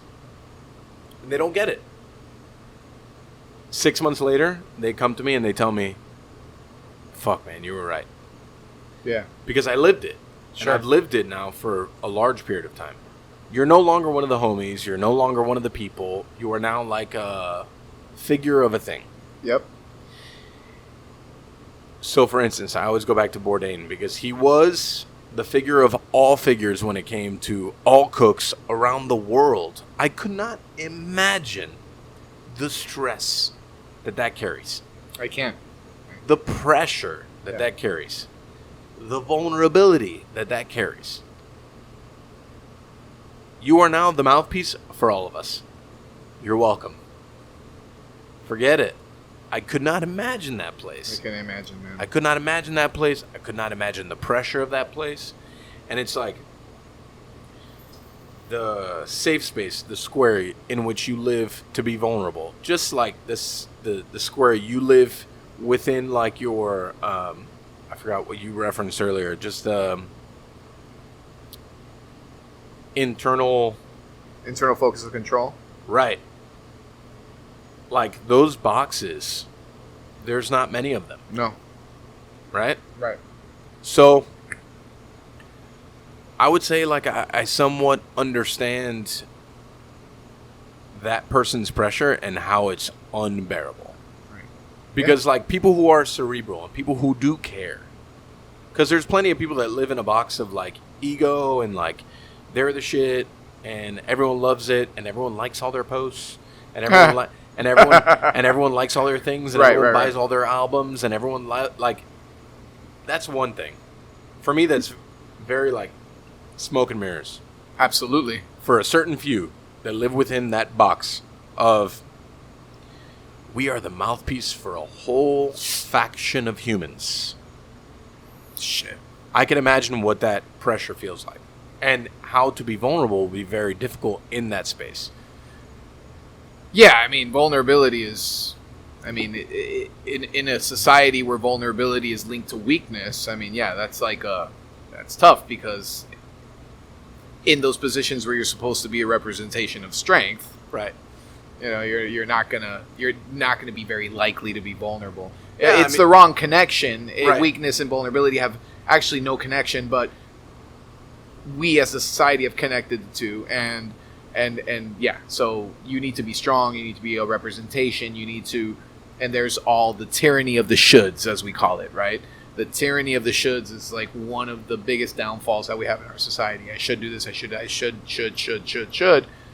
and man, it's a lot of pressure. Like you said, pressure, and that's what I picture. Like I need to be this, you know, like it's funny. I barely quote him, but Tony Robbins says, you know, his big question is, who did you need to be for fill in the blank, right? And it's a great question. It's a great question. He's not a psychologist, you know, motivational speaker, but it is a psychology based question. Like, who did you need to be for? And when those fours become hundreds of thousands of people, right? Holy shit. Yeah. I mean, I only imagine, like, I have 147 employees. I have to be something for them. I couldn't imagine hundreds of thousands of people. Right. You know, like someone like Bourdain was. It's interesting, like, we talk about, and me personally, I don't adopt this ideology for myself, which I should, but vulnerability is strength. Yes. And I tell them every single day, ask for help. If you can't do it, the team will help you. People will pick you up. People will not let you fail. Right. I'm sorry to interrupt all of this. I just want to give you a warning. This is my job as a producer. In roughly 5 to 10 minutes, this party is going to be crashed by John Falco. Oh, This party is. I'm out of here. John Falco. Can we do party recommendations now? All right. Are we Oh, ending the man. podcast? That's it? Thanks for having me. But just like, this is such an important fact, Yes. and I only say that because I may not adopt it now. I did adopt it for a long time. Vulnerability is strength. And courage. I think in today's world more than ever. Yeah. Because like you said, it's so attached to weakness. Weakness is arrogance. Correct. Weakness is saying you can do it all. Weakness... And the fear of not being able to do it all. But you can't do everything. No, you can't. It's impossible. It's a fallacy. And you know, I deal with this so often too, because like I have friends, whatever.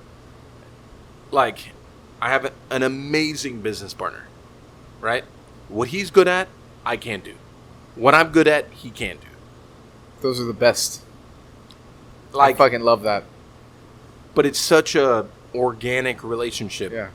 It's so needed. When I was like one of the last rock bottoms, he was there.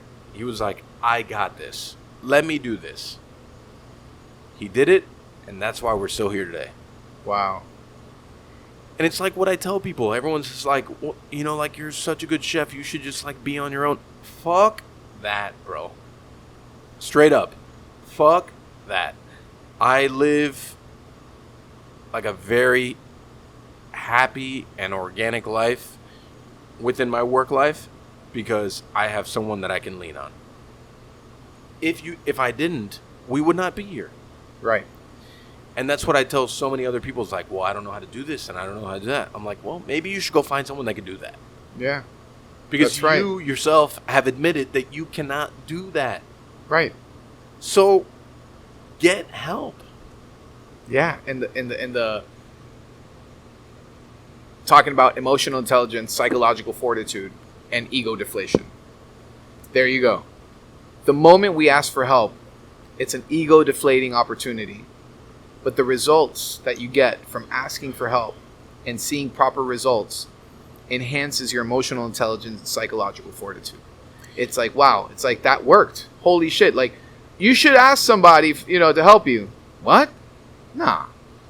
Okay, well, things have gotten bad enough where I will. Oh shit, that worked. Right. But again, like, asking for help. And let's not even talk about asking for help personally, right? Because I feel like they're different forums. Sure. But asking for help is also looked at as weakness.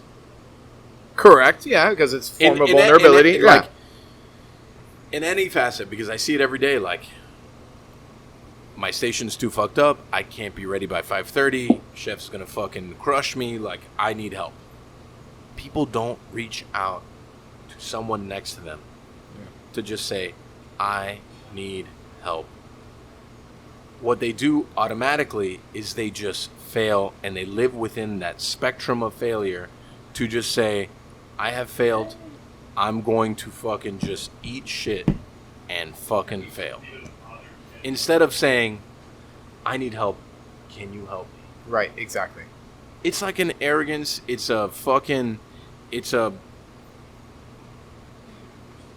that to me is ego. Let me ask you this. Do you believe, I don't know the answer to this, it's just occurring to me right now.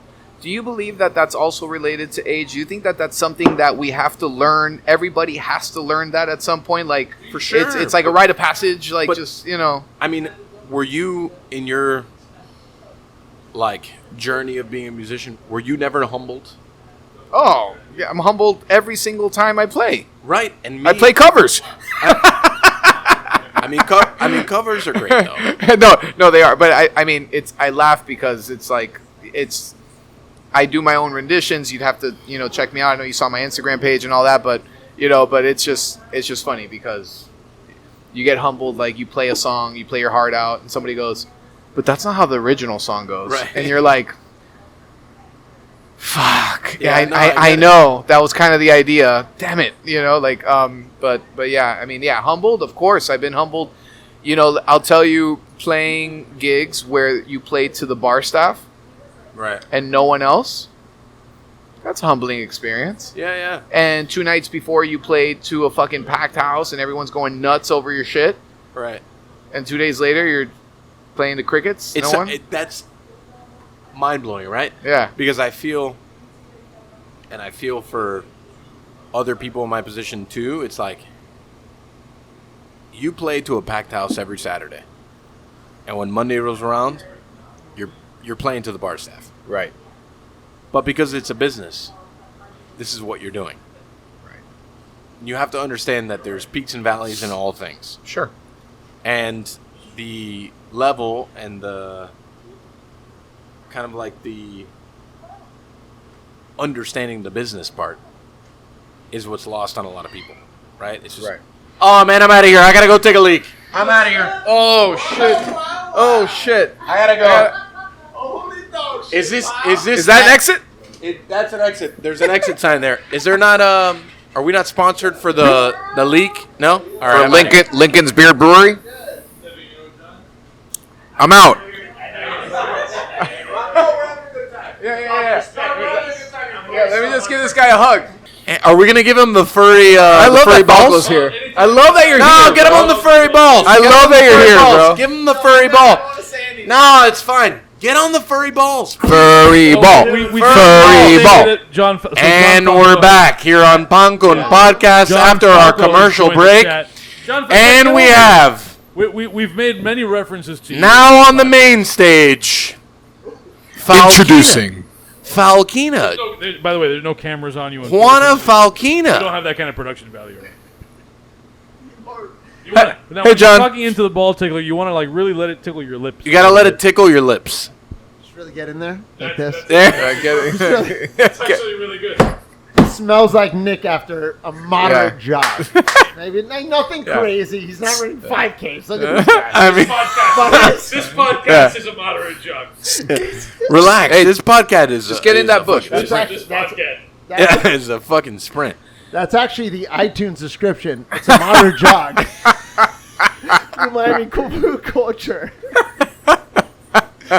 Wow, we were having such a good conversation until Yes. John got here. No, no. We were like, Well, we were like, actually- no. I was very Miami. No, no. Yeah, We're no. talking about mental health. Yeah, so I'm yeah. a subject now. Yeah. yeah, well, no. I mean, at We were this talking point, about you some are- music too, though. We were talking about some music Okay, too. Yes, well. Yeah, Not really. I'm Falco here to just confirm- confirmed that I was the first musician to ever play at Lincoln's I'm Beard just here to Brewery. yes, I'm just curious. And you will be the last. Someday. You better should fucking be able believe to it. Close down Are we closing by Lincoln? an overzealous mayor that bans dancing. Oh, are we banning dancing? Or Band's Pearl Jam. You ban Pearl Jam. I'm done. I'm moving out. I'm moving to Seattle. Fuck it. That's it. That's all I have. Anyway, I'm just here to watch Nick and Petey. All right. Thank you very much. Where were we? We were talking about vulnerability as strength. Yeah, and then Falco came in. And then Falco came in, and now we got a subject. Yeah, and now we're very vulnerable. I feel incredibly vulnerable, and I feel like we're going to do parting recommendations soon. Yeah. But I think, in all seriousness, the subject matter of like being vulnerable, I think it also has layers to it, and I think it has a lot of like, as life moves on, like for you as a father, Yeah. like, do you feel like you can be vulnerable in front of your kids? Oh, yeah, man. Absolutely. Yeah, it's important. Tell me more about that. So, oh, man, it's just, okay. I mean, how much time do we have? Because honestly, Listen, this is long format. We're totally fine. Okay, cool. I mean, we start talking about, we get into these complex, misunderstood topics of toxic masculinity and toxic femininity and stuff like that. We're not, we don't have to get deep into it. But here's the thing: the narrative that historically boys and men have been kind of not forced, but kind of persuaded to embrace. There's got to be some kind of like adjustment, and I work hard with my boys to kind of adjust that, and so vulnerability is important. I go through the whole thing. It's courage. It's now how do you communicate it? How do you communicate vulnerability is a totally different topic. Okay, right. And that's what gets misunderstood, because you feel scared, you feel worried, and you're like, I don't want to do. Oh my God, what do I? That's one thing. Another thing is saying, hey, I'm feeling a little uneasy about this. What can I do? Who can I reach out to? How can I be resourceful?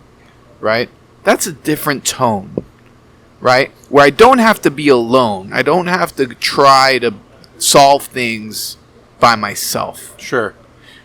And I definitely, part of my mission is to definitely help males 35 and up shift this paradigm. Because what we don't want? We're trying to reduce the amount of widowmaker heart attacks. Is essentially what we're trying to do. 45-year-old men who are just having heart attacks and dropping dead because they've internalized so many emotions throughout their lives. They've internalized so much stress, so much anxiety, and limiting themselves as to what they can share, how vulnerable they can be. And it's like there is a direct negative physiological effect of stress on the body. And then people wonder why, for the most part, why do men die before women? Right. Right? So going back to my kids, say, hey, listen, you can be vulnerable. Let's talk about how we communicate that vulnerability. It's okay. Number one, you don't need permission. However, you want to think about how you communicate it, what words, how assertive you are, and that's what I try. That's the behavior I try to model. Okay, so my oldest son, I talk about him a lot. I don't want anybody to think that I don't think about my youngest son, because my youngest son is like, he's a mini me, and we have a very special relationship. But the fact is, my older son is a teenager, and that's when most of these issues start coming up. So, I talk about him more. Sorry to cut you off, but I think it's an incredible space to be in. The fact that what you do for a living is giving you the ability to coach these kids in a different way. Sure. Is super powerful. I'd like to think so. I came from like a very, I wouldn't say like machismo father, but just like, and it's something that I struggle with too, like non-verbal, non-communicative, very internal, very like living with all the stress and distress of life, like not being able to communicate that thing to the world. Like, it's very common. It is. Very common, especially in Hispanic males from, I'd say, 30 and up. Yeah. Yep. Nailed it. Yes. Yeah, like 30 and up. Just my gosh. All the way. Not even being able to... Hey, Peanut Gallery, we're doing a podcast. Are you really? Yes. Sorry. We sound good? For fuck's sake. There's headphones? Yeah. Do you sound okay in your ears right now? For fuck's sake. Wait, there's headphones? Jesus Christ. God. The producer is really putting a fucking mine here for us. But all I'm saying is, like, it's almost like programmed in a lot of us to just be nonverbal about distress, vulnerability, things in general. Can I do a reenactment of how my sessions go with a 35 and up male? Sure. I would love that. I'm 36, so I would love this. This is how it goes. Okay. oh, no, like, my wife thought this would be a good idea, so whatever. I really don't believe much in this shit, but, doing it to please her. You seem like a cool guy, so whatever. Oh, no, everything's fine. I mean, I got everything, under control, whatever, like under COVID, I lost my job, and, I went from being my own boss to, now I work for somebody, and, we're making it happen, and, I'm fine, but, anyway, so I don't know. What do you want to know? Okay. So anyway, get through the minutia, whatever. Let's fast forward 5 minutes, and all of a sudden it's like, yeah, because I mean, like, what? What's the point of life? I mean, what? Right. What am I? Why? That's how it goes. It's insane. And what I was telling you earlier about how, like, yeah, everyone's experience is different, but their triggers are very similar.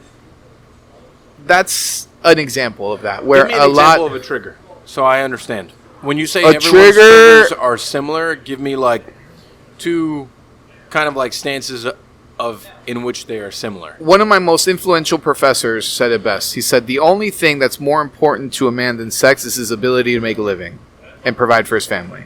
Sure. Okay, so that was like an impactful thing that he said. I was one of 3 guys in a cohort of 30 people, and that resonated with me. And I would say that a trigger is a life change that affects that ability, which through COVID happened a lot. Man. So that is like taking away part of a man's manhood, right? Sure. So that's a trigger. Like the thought of, I used to make $120,000 a year, and now I took a job at $50,000, and now I work for somebody, and now I have a boss, which before I didn't. That's a trigger. Another trigger could be when you grow up in a household where you felt you needed to please everybody, and now you're a people pleaser. And then the moment that you're working so hard to please everybody, the moment that somebody calls you out on your bullshit and goes, you know what, you're too fucking nice, I don't fucking like you, and you feel rejection for being too nice. For being too nice, because they can tell that your nice is fake. Because you're a people pleaser. Isn't it funny how they say, like, nice guys finish last? Yes. It's they finish last because a lot of times their niceness is fake, and people can detect that. Sure. You're just trained to please people. It's not genuine. It's not genuine. Right.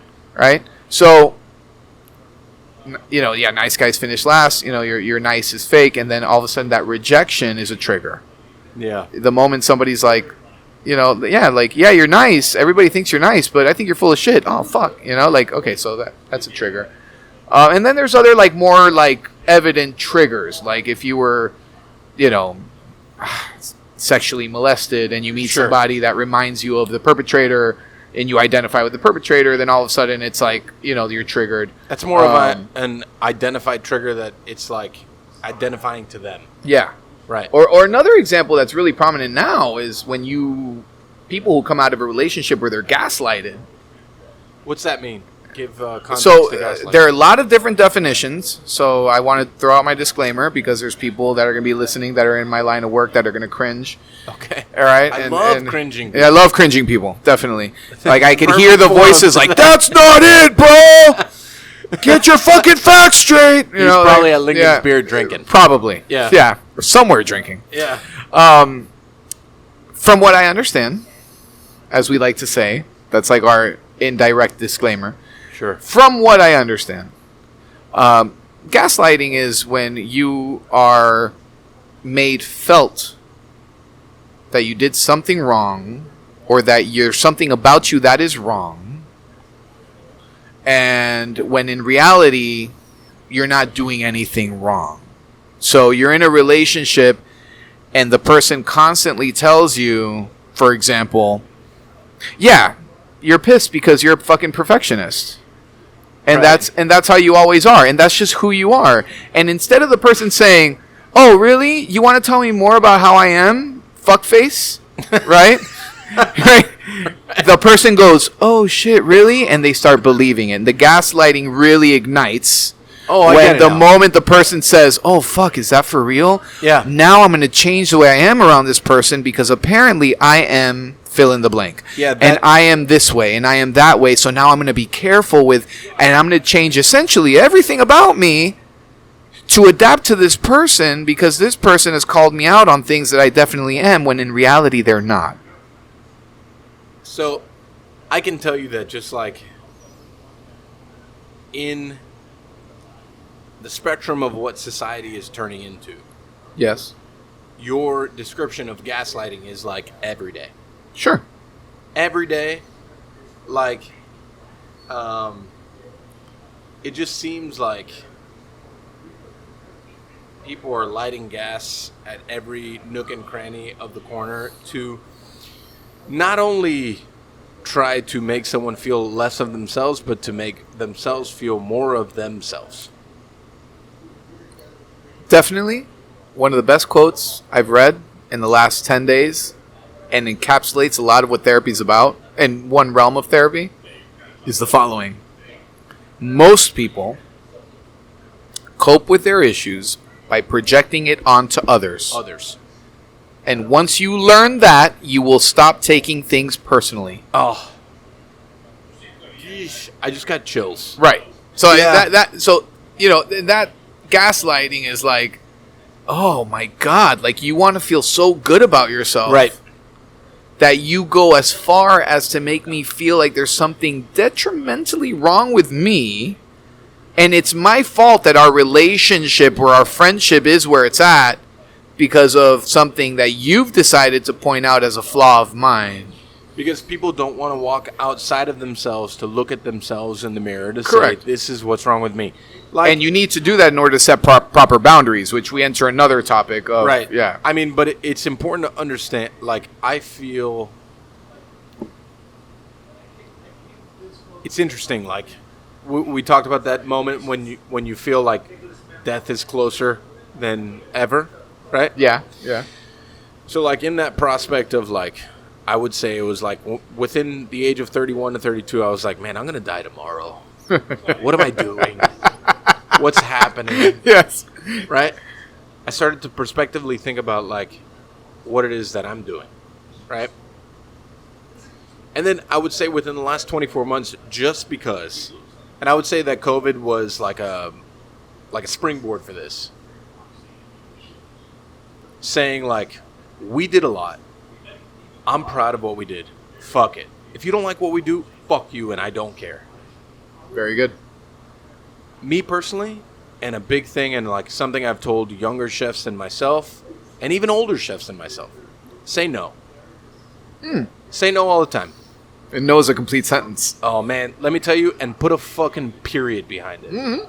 Because what is your barometer of to be accepted? Right?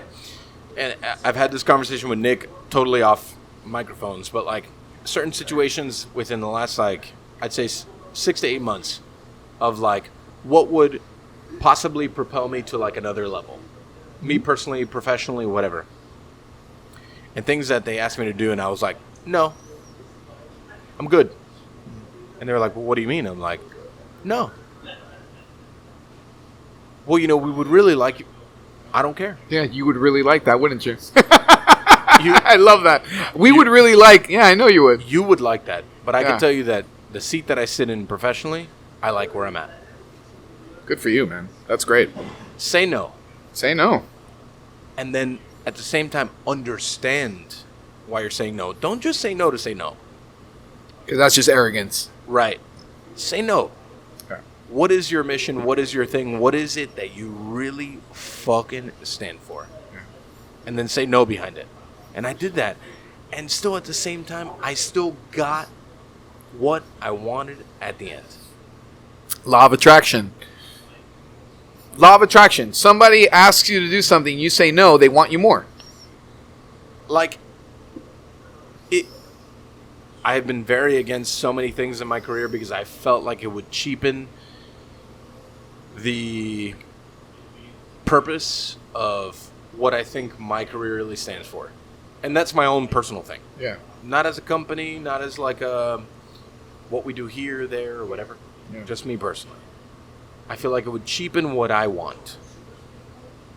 But I said no. At the same time, it would push me to a different level that would probably benefit me financially, probably benefit us financially, benefit... It would take you further away from the kitchen. I bet. Which I don't want. You don't want that. And I don't want that. I said no. Good for you.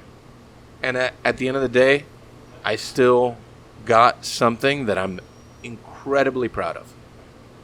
And I still stood for the things that I want to stand for in 20 years and today. And I tell so many people, like, say no, man. Say no to things that are not what you really believe in.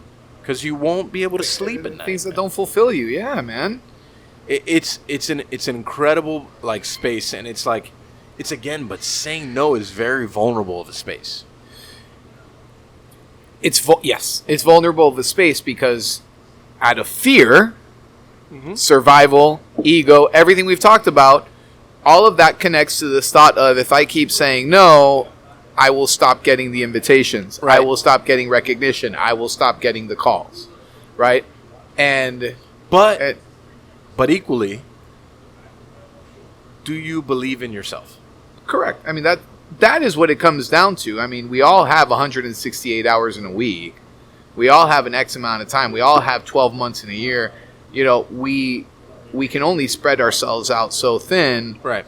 And, you know, when you say no and you say, well, I value my time and this is just not what I choose to invest my time in, yeah, people are going to get pissed. But at the end of the day, they have no choice but to... The beautiful thing about boundaries is that people have no choice but to respect you. Even if they're mad at you and pissed off at you and talk shit about you, somewhere deep down inside, they respect you. Because everybody understands the value and the effort involved in just saying, no, I don't want to do that. Right. I'll never forget it. And I won't, like, reference a thing because I'm very proud of the thing that we did. Yeah. But I'm sitting in my office on a Zoom call with my director of operations, myself, and like a team of people on a Zoom call. They're like, you know, we were really thinking that you can do X, Y, and Z. And like I look at her and I look at myself and I'm just like, and I had like this quick, like 20-second, like conversation with myself. Is this what you've done it for? And It's a great question. No. It's a great question. No. And I was like, and listen, like, people who know me think that I'm incredibly, like, brash all the time. But I told them exactly what I thought. I said, listen, that's cool. That's just not who I am. And if that's what you want, you're probably going to have to go elsewhere to get it. What I've done in my career and what I've done and what we do here represents X, Y, and Z. If that's what you're into, that's what we do. And if you don't want to do that, then that's cool, and I totally understand it, but this is who we are. I fucking love that. Because I'm heavy into CrossFit. Oh yeah? CrossFit. I'm a big boxer. Fucking that's amazing. I love boxing. But one of my closest friends, it happens to be the owner of the CrossFit box I go to, which is CrossFit Soul. His name is Danny Lopez Calleja. Soul, where's Soul? It's on Westchester, Bird Road and 84th Avenue. All right, cool. And Danny Lopez Calleja is the owner, and he always tells people, this gym's not for everybody. I know you want us to be a certain way. We're not that. He has these 4 things. I can't mention them right now. It's not coming to my mind, but he has these 4 like posters at the entrance, and like these are our rules. This is be kind, be the best part of everyone's day, and I forget what the other ones are. This gym is not for everyone. And I think that there's something beautiful about being unapologetic. Right. About what you represent, who you are, how you do it. And you just have to fucking do it. Let me tell you, I get criticized a lot in my line of work. I get criticized a lot. Same. You know, I love that. yeah, you have Cheers to that. Cheers to that. Yes. I'm that guy. People talk shit. because I think when people have a lot of time on their hands, that's what they do, right? Sure. That's just that is how that's an arrogant statement, but it happens to be true because when you're busy, you have limited time to worry about certain things. Correct. All right. So I don't have time to worry about how other people are doing or running their practice. Correct.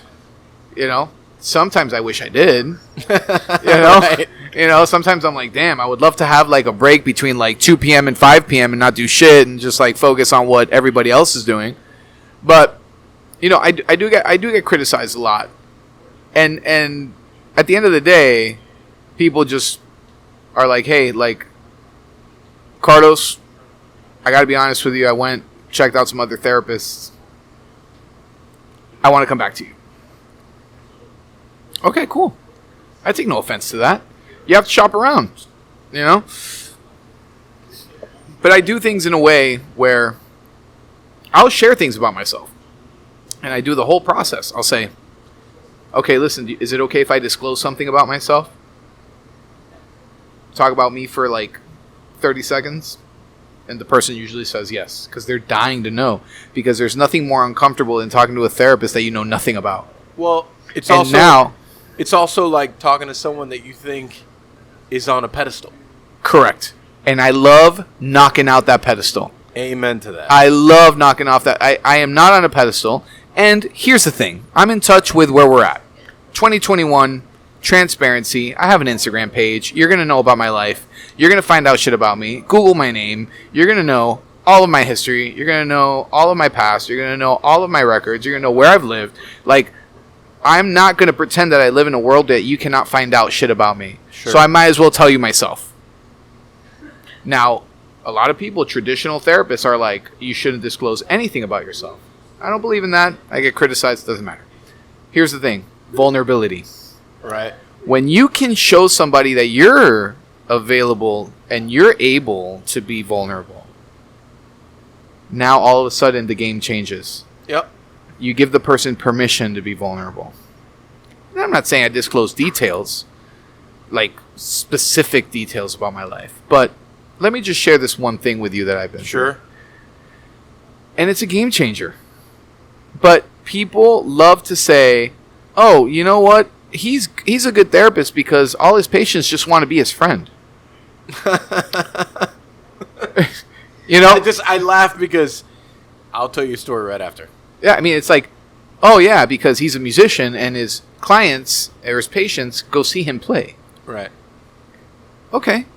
Yeah. And what? Does it change the outcome? Does it mean they're not getting better? Right. Does it mean they're not learning about their triggers? Does it mean that they're not learning coping mechanisms to handle those triggers? Is it affecting anything negatively? Or is it more positive? Or are they going to go back to another therapist where they feel that therapist is on a pedestal and then they're going to feel uncomfortable and they're going to come back to me? And it's just fascinating how people love to... Haters going to hate, right? Isn't that like the slogan? Change is uncomfortable, right? So like... Very uncomfortable. What you're talking about is a change that people are uncomfortable with. Mm-hmm. And I just, I laughed earlier because... I'm the owner, one of the owners of the company. I am the chef of the company. It's like, it carries like a ton of weight. But my people, and I tell them, and they know it. I've lived their life. I know their struggles. I know what they're going through. I know you can talk about the most ratchet of the ratchet to the most high end of the high end. I've lived it all. Yep. I've worked in the upper echelon fine dining. I've worked in the bars when you were drinking at fucking 9 a.m. in the morning just to get through the day. I have lived all of it. I've slept in my fucking car. I've done all the things. And I have no problem telling people that. Yeah. I don't care. Dude, we shouldn't be ashamed of our biography. But in essence, because one thing that fascinates me so much about a kitchen, in essence. I mean, F&B in total, but a kitchen in What's essence. F&B? Just kidding. we're beyond that. We passed that. Is the aspect of like the human beings involved. They come from all walks of life, and I love that. Yep. And I love that, and I love, one, to provide a different opportunity for people, 2, to be able to impact their life, right? And 3, to relate to them. Because I've done all of it, right? Just like, and I won't give specific details, and just like in recent life, someone came to me, and they didn't want to come to me after being in a very tough place, and I was like, my dude, I got you. The reason why I built this thing was for people like us. You're going through a tough time, and listen, you can burn me. But just like they said in A Bronx Tale, if I lost you for $5, then brother, you weren't worth it. Ooh, that's a great reference, great movie. Oh my God. I fucking love you now. That's the best. I fucking love you now. With that reference, holy shit. That's the best gangster movie of all time. Correct. Without a doubt. You can Fact. talk about Casino and Goodfellas. and all those things to the end of time. It is the best. It is the best gangster movie of all time. What Ray Liotta did in that movie, Yeah. it is the best. So anyways, money is like a thing that we've created. Sure. If we lose people over money, then it's was never meant to be. Correct. But I'm here to provide an opportunity for people because I have lived that, and that's why I built this thing. That's why I built the house for us. Yeah. So don't and like I told that human, don't feel ashamed ever coming to me because I've lived all the things. Just because I have a nice chair now and I have an office that I never sit in doesn't mean that I'm any different than you are. Yeah. And it's like that I only had a semblance of that opportunity once in my career, but I feel like I and other people in my circle provide that every day for people. And that to me is a very powerful place. It's invaluable. I mean, are you kidding me? That's amazing. But it's also, so this is the interesting perspective. It's a heavy weight to carry. What? And I would say the same thing, and I would say that you're more studied than people like me and other people in my kind of industry, but like, it's a heavy weight for you to carry too, but it's part of your gig, right? We were never trained to carry that. Right. Well, I mean, I think it's just like what you said at the very beginning of this 4-hour podcast. Whatever. Forget about the hours. That's just good. But one thing you said at the beginning is there's a point where it's up to them. You said that at the very beginning. And when you get it, one thing is to say it, and another thing is to own it and embrace it. And once you own it and embrace it, you can let go. So you don't take it home with you. You don't worry about it. Sure. You know, it's like, okay, I make it clear to them, like, you have to understand that this process, you come here, there's 168 hours in a week, you come here for one. You have 167 hours. Isn't it crazy that in 168 hours in a week, we only work on ourselves for one? For one. Yeah? Or we make the effort to go somewhere to work on ourselves. Right. And that's the point. It's like saying, okay, this is where you get, this is the class, and now you do the homework, right? Now you got to do the stuff. Now you got to do the things. And that's on you. It's not on me. I can't lose sleep over that because I need to get proper sleep to help other people, right? So there is that. I feel like that interaction that needs to occur. However, interestingly enough, I may have a leg up on someone like you. Because in that spectrum, if you have one, I have much more. yes, you do. And man, I'm a tough boss. I am a tough boss. But all the people that have been with me for a long period of time and that like believe in the thing, they know a couple things. I'll take the shirt off my back, I'll empty out my wallet, and I will fucking take a bullet for you. They know it. Yeah. And they know it very, very, very intensely. It's amazing, man. And that's why for me, like, I have no interest in growing bigger than what I think we should be. Right? Because Money is not the motivator. Culture is the motivator. Hell yeah. Culture, belief, like God, community. man, I love that. Community, dude. That's the reason I was excited to even be on this podcast. Like, it's the community part of it. You know, I see, like, all these friends of mine that have been on this podcast, and I'm like, I've been part of Miami long enough to be part of this. For sure. And it's like, I mean, yes. I mean, that's where the value is. But that's where the, you know. For me, community is the motivator, right? Like, Yes.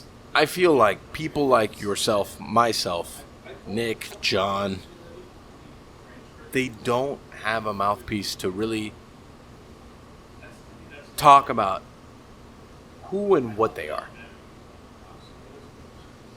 This podcast completely, because we haven't made a fucking dollar. I don't know if there's anyone watching, but we haven't made a fucking dollar. You're going to watch this one. Yeah. Because it's 4 hours long.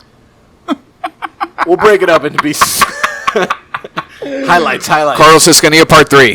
Fuck this guy. Highlights. I mean, community is the real motivator here. Because there's no one else really talking about the community aspect because they're all driven by fucking money. Exactly. And then when you feel lonely at the top, the one thing that's missing is your tribe, is a community. You know, like, I find interest in that. Because, like, man, I've worked for a long time. I've lived very low bank accounts, negative bank accounts, several times in my career. Understanding how banks, okay, so on Tuesday it's going to reflect, so on Monday I better replenish. So if I put in a fake check on Friday and then it reflects, Yes. and then I could pay some bills, but then my actual check will go in on Monday, and then it's fine, I'll just take the $35 man. fine. It's fine. It's amazing what the brain is capable of strategizing. It's more street cred than anything else, bro. I would have to agree with you on that. Yes. Like, money is just like a thing for me. And I think for people who really It's a believe... tool. It's a tool. I feel like people who really believe in a thing, it's just a thing. I would have to agree with you on that. You're leaving? I'm out of here. No! Ah, man, get out of here. All I'm right. leaving the beers with you, though. All right. The beers with you. What, you were going to take them with you? I'm gonna drink beer. Have a good day. No, but you got to put your face and take Have a good night. Have a good night. In the All right, thank you. bush. Put your face in the bush, bro. Love y'all. Peace. Love you, bro. Bye. I'm gonna go get some Wendy's because this kitchen's closed for us. Yeah, you're right. Is Maxwell Brothers open? No. All right, fuck off. That gets you close too early too then, huh? All right, got it. It's whatever. Oh shit, he's coming back. You're coming back. Fist bump. Oh shit, he's coming Fist back. bump. I have to say bye to Petey. Yeah, no, I got it. He's the real star of the That's all show. that matters. Yeah, it's all that matters. Okay. Thanks for dropping your beer off. I'm gonna go scream at your staff. All right, cool. Go scream at him. I'll tell you, when I first started therapy, providing therapy, man, it was lonely. I never realized how lonely it would be. Yeah. You know, people are like, well, you talk to people all day. You know, it's like... But do you talk to yourself? Yeah, not quite the same. I would listen to a lot of podcasts. Oh, yeah. And one day I realized I was really talking back to these podcasts. You know, like I was really answering questions and like, you know, and I'm like, oh, fuck. I remember going to my wife. Well, she wasn't my wife at the time, but my girlfriend, I was like, I love you, but I need people. I need community. And she's like, I get it. Totally get it. And that's when I called Danny. I go, hey, I don't know what the fuck CrossFit is. I had lost 100 pounds at that point in my life. Good for you. Yeah, man. I was like, dude, How much did you weigh? I pushed 300 at some point. Oh, man, I was 360. You were 360? Yeah, I was The 360. I can't. I know people say this all the time, but I can't picture you at 360. Holy I was still a big, shit. beautiful man. But I'm sure you were. as As was I. Yeah, I was very. I'm 196 right now. I'm like 215. I had gotten to 200. That was my 100 pound mark, and then like I fluctuate between 200, 215. Yeah, but I mean, I'm a short human. So, like, you still win. Well, the point is that we did something for ourselves that's very meaningful. Absolutely. So I had already lost weight. I already lost the weight. I mean, I think I'm heavier now than when I was before I started CrossFit. But I just remember calling Danny. I'm like, hey, listen, man, I got the fitness thing down. I don't care about the fitness. I need to do it with people. Right. And he was like, all right, bro, start. That was my journey. My journey at CrossFit Soul has been, like, fucking amazing. Amazing. It really has Free been marketing. amazing. CrossFit Soul, it's on 84th and Bird. Right? Yes. 84th and Bird. Right by the Bruise Room.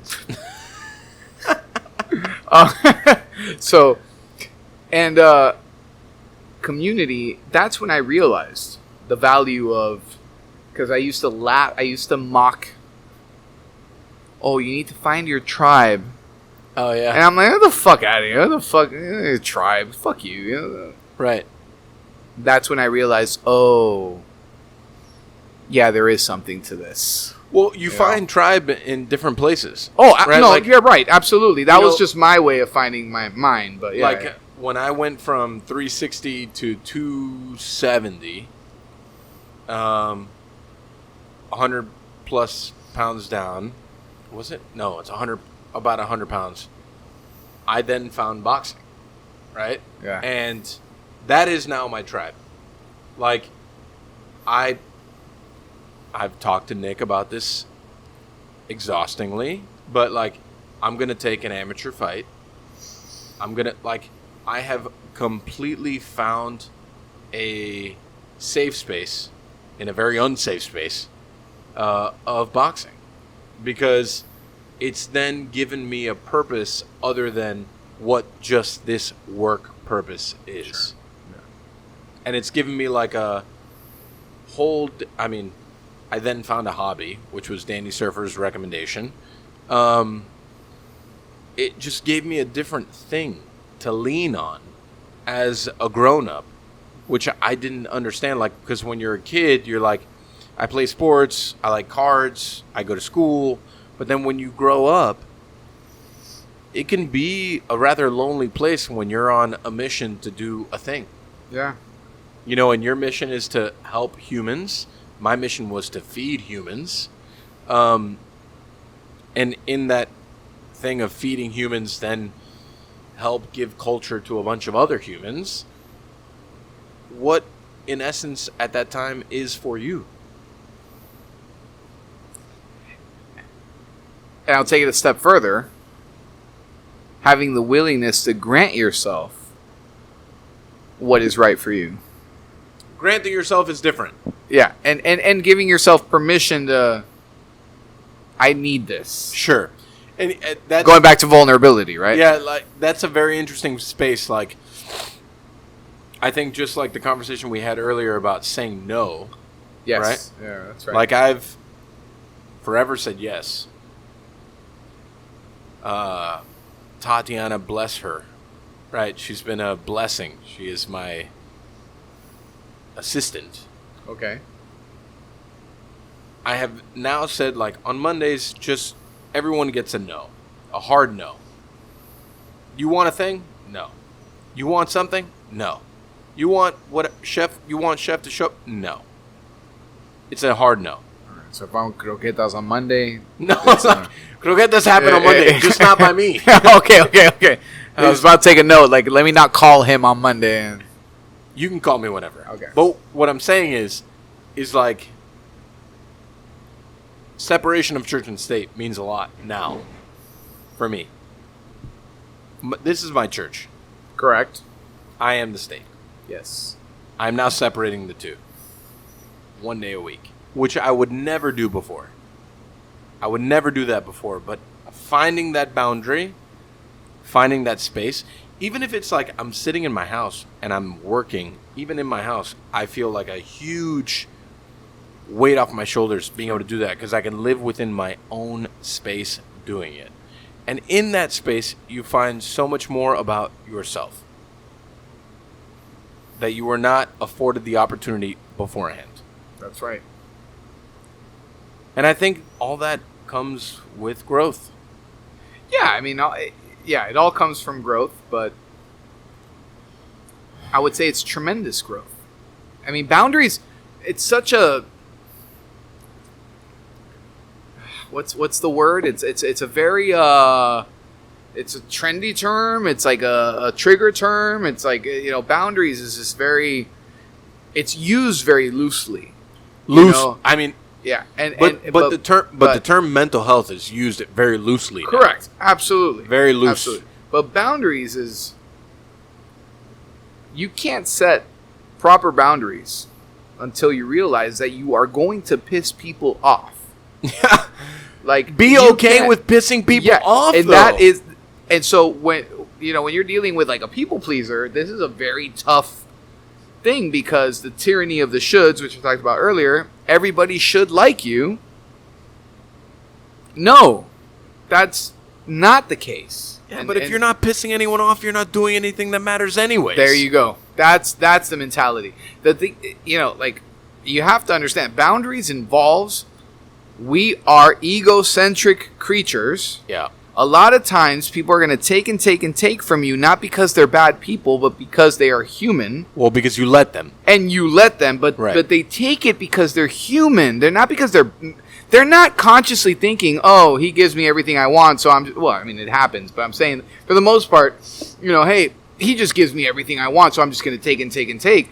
It happens at a subconscious level because we are egocentric creatures, right? So then all of a sudden, you are like, wait a minute, this stops now, and I'm saying no, and that is where the line is drawn. Because the people that go, okay, I respect that, those are the people worth keeping around. 100%. But the people are like, well, wait a minute, you're not giving me what I want anymore, so what good are you to me? I laugh so, and then, because, in the world of instant gratification, correct, social media, and just like, what have you done for me lately, right? Yeah. People expect you to be a thing all the time. And I pride myself in never being that thing, right? So like on that one day, that is my day, to do fuck all, whatever the fuck I want, I usually almost mock texts and calls that expect an instant response. Correct. So everything's an emergency. Right. So I didn't tell Nick this story, but I got a text on Monday. This is X, Y, and Z's personal assistant. I'd like to speak with you. This is like 9 a.m. Laying in bed, I look at it, I laugh. It's okay. I wait 10 hours on purpose. 10 hours. 10 hours. Not 10 minutes. No. 10 hours. 10 hours. Yeah, on purpose to respond. Today's my day off. How can I help you? And they were like, we've already figured it out. I was like, good for you. And it's just like building the thing. I don't give a fuck what you need from me right now, man. Today's my day, bro. And chances are, what is most likely to happen is you're going to figure it out. That's human response, right? Yeah. Usually it's human response. Yeah. But I think, we're creating a culture. Not we. I wouldn't say the three people here, because that's for fucking sure. Oh, Falco left? Yeah, he left. Just kidding. The three people here are not creating this culture. But the culture is being created of, I need you now, you need to respond now. Correct. I'm going to respond to you whenever the fuck I feel like I should respond to you. And the more people feel like, if you really need me that bad, you're going to wait, man. You're going to wait. Yeah. And the more people that accept that about themselves, the better off they will be. And this is, I will tell you, this is only a modification or a development in my life in recent history. Only because I felt like I needed to be present for so many people all the time. But if you burn yourself in that process, you will no longer be available to them. Because you will then be dead. Wow. Okay. Yeah. I mean, that's the reality of it. Well, yeah, I mean, the thing is, the reason why I said that is because When I was going through my fear of dying. Are you not going through that anymore? No, not anymore. No. Okay. Processed. Done. Okay. But when I was going through it, I'll never forget my mentor looks at me and he goes, such a fucking asshole. Love the guy. And he says, yeah, man. What is the world going to do without you? What an asshole. What a dick. But he's right. But he's absolute. And I felt instant relief.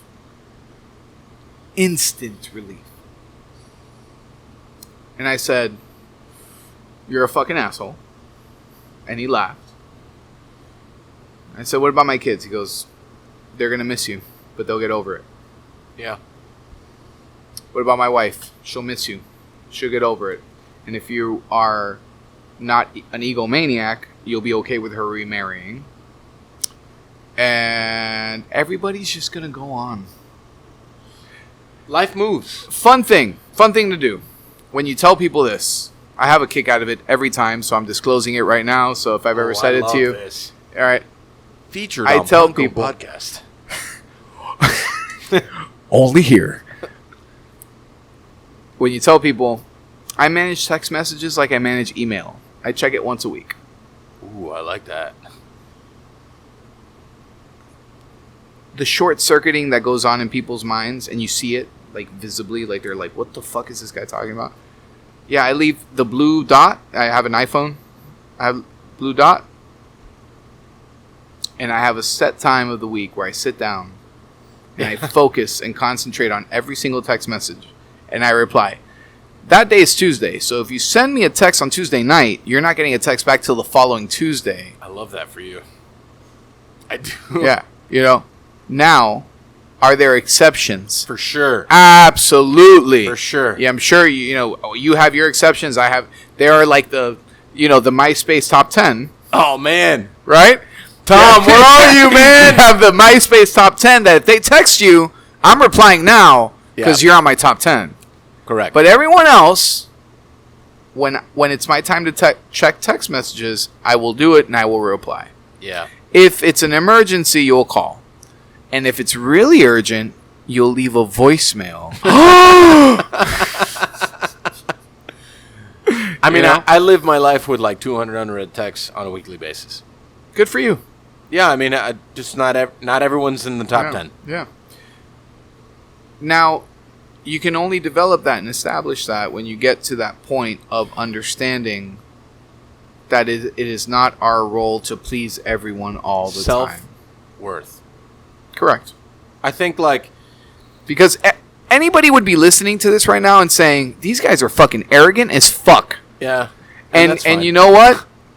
I could see how you're interpreting it as that. Sure. That's fine. You're allowed to feel that. But what is your relationship with proper boundaries? Explore that. Yeah. Because it is such an essential piece of life. So, yeah. It's interesting that you mentioned those self boundaries, right? So, and I mentioned it earlier, when people move up within the company and how their life changes and how it becomes rather lonely. One of the things I reference all the time is you will constantly be in a place that you ask humans, how are you? Right? Yeah. How you doing? Can I help you? What do you need right now? What can I do for you? In that experiment, how many times will they respond, how are you? Huh. Interesting. How are you doing? Right. Are No. you okay? No. What can I do for you? You always have to be okay. What do you mean? Right. and You need to be okay. Right. For me to be okay. You need to be okay for me to not be okay. Okay. Interesting. Right? Yeah, I mean, something wrong with me, I come to you because you need to have it all together. Right. Because it's not lonely at the top. You don't need to be vulnerable. Right. You have it all together because you're at the top. heavy is the head that wears the crown. Correct. Right. And like that statement, and I don't find it an arrogant statement. It's a per the moment statement. Sure. Right. And I tell them, and I've lived it, and I understand it, because there's a lot of times for me personally that I sit there and I'm like, are you okay? And I often tell myself, man, you're fucked up. What do you need right now? Yeah. Who are you right now? What can you do for yourself right now? Because no one else is asking you those questions. And then there's the other things, right? Hey, listen, I love you. Well, hey, listen, you're a person of value to me. Hey, I respect you. I admire you. I trust you. I love you. People need to hear that shit, man, because love is an interesting perspective. Well, okay, yeah, it's used very loosely, and I acknowledge that. Loose. Very loose. But there are certain times where people need to fucking hear it. But love is also super hollow, right? Because Could be. In the world, and I mean this in the world we live in today, everybody loves you. Do they really? No.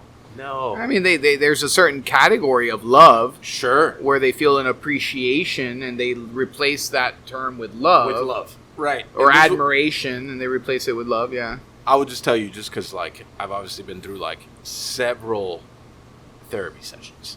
So, one of my biggest issues forever in my life is, and this context goes from very young, I don't understand how to accept love, right? Because for me, it's always hollow. It's always fake. And even now, like, when chefs, quote unquote, make it, that love is not real, man. It's not real. It's and equally, I will tell any Instagram socialite in the world, those likes aren't love, man. They're not real. Those people don't care about you. They don't understand who you are as a human. They don't. And for me, and I will tell anyone else in my position, that shit is not real. It's not real. Real love is very rare. Mom. That's real love. Sister. That's real love. Other things aren't real. I mean, it's really nice when you're loved by somebody who's not expecting anything from you. And that, I think that's for me, love is your presence is enough. Where we use a lot of, you do something for me, therefore I love you. Sure. You provide something to me, for me, therefore I love you. Sure. But there's nothing more beautiful than I'm just glad you're here because I fucking love you. Right. Mother, sister, wife, kids. It's different because. But like just like mental health and insecurity and love is used incredibly loosely. People don't understand the foundationary aspect of what those things really mean. Vulnerability. They all go back to that. Every single one of those things, every person who's ever taken their life, they don't feel any of those things. They don't. And they feel like their vulnerability was too much to cope with the rest. Right. I'm not, like, I don't do what you do for a living, so I could be talking complete shit. No, you're on it though. You're on track. But those aspects, like love, vulnerability, strength, courage, all that shit, they feel like one thing was heavier than the other. And like, man, I feel it just because, I don't know, I'm 36. I feel like I've lived a very peak and valley life. But love is the biggest thing of all. The biggest. Well, I mean, the deathbed literature shows us and proves to us that the biggest questions that we have is, was I loved and did I love well? Interesting perspective. Yeah, that is deathbed literature. That is what most people ask themselves on their deathbed. Right. There is an aspect to love too much and not get loved in return. How you perceive love is very different. How you receive it, love languages, and we get into all that, but at the end of the day, we want to feel, that we were loved and that we loved well. I could take this encounter of this podcast in two different directions. Sure. Right? I could leave here, and tomorrow I say, hey man, I met these two awesome guys. Now I have a great connection. And I can go and get those delicious croquetas whenever I want because these guys know me. And I bill by the hour. What do you say? And I bill by the hour. Right? Or I can go and wake up tomorrow morning and be like, I am so happy for those fucking guys, man. Because they're fucking doing it. They're doing what they love. Good for them. I just want to support their fucking business. I want to support what they're doing. I want to support their ideas. I want to support everything that they're about. One is ego-based. The other one is not. Sure. I get it. Yeah. And the thing is that love, when we get back to love, that's what the difference. We use love loosely. Yeah. I love this person because of what they can do for me. Or I love this person because of what they're doing. Super interesting, right? Because in my field, people leave all the time. Sure. Right? And another thing I tell like the director team, people will leave. People will go. They will do their thing. It's how you respond to that, right? So someone sits with me and tells me that they're leaving and whatever it may be, and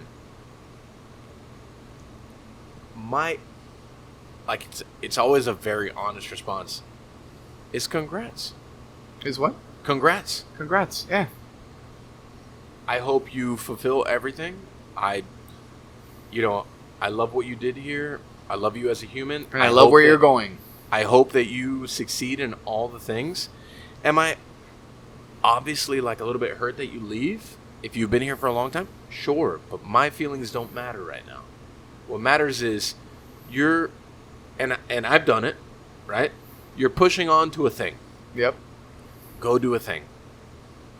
And fucking do it. And I hope that you take things from here and you learn from here, whether good or bad, because there's good and bad in everything, and you fucking push it.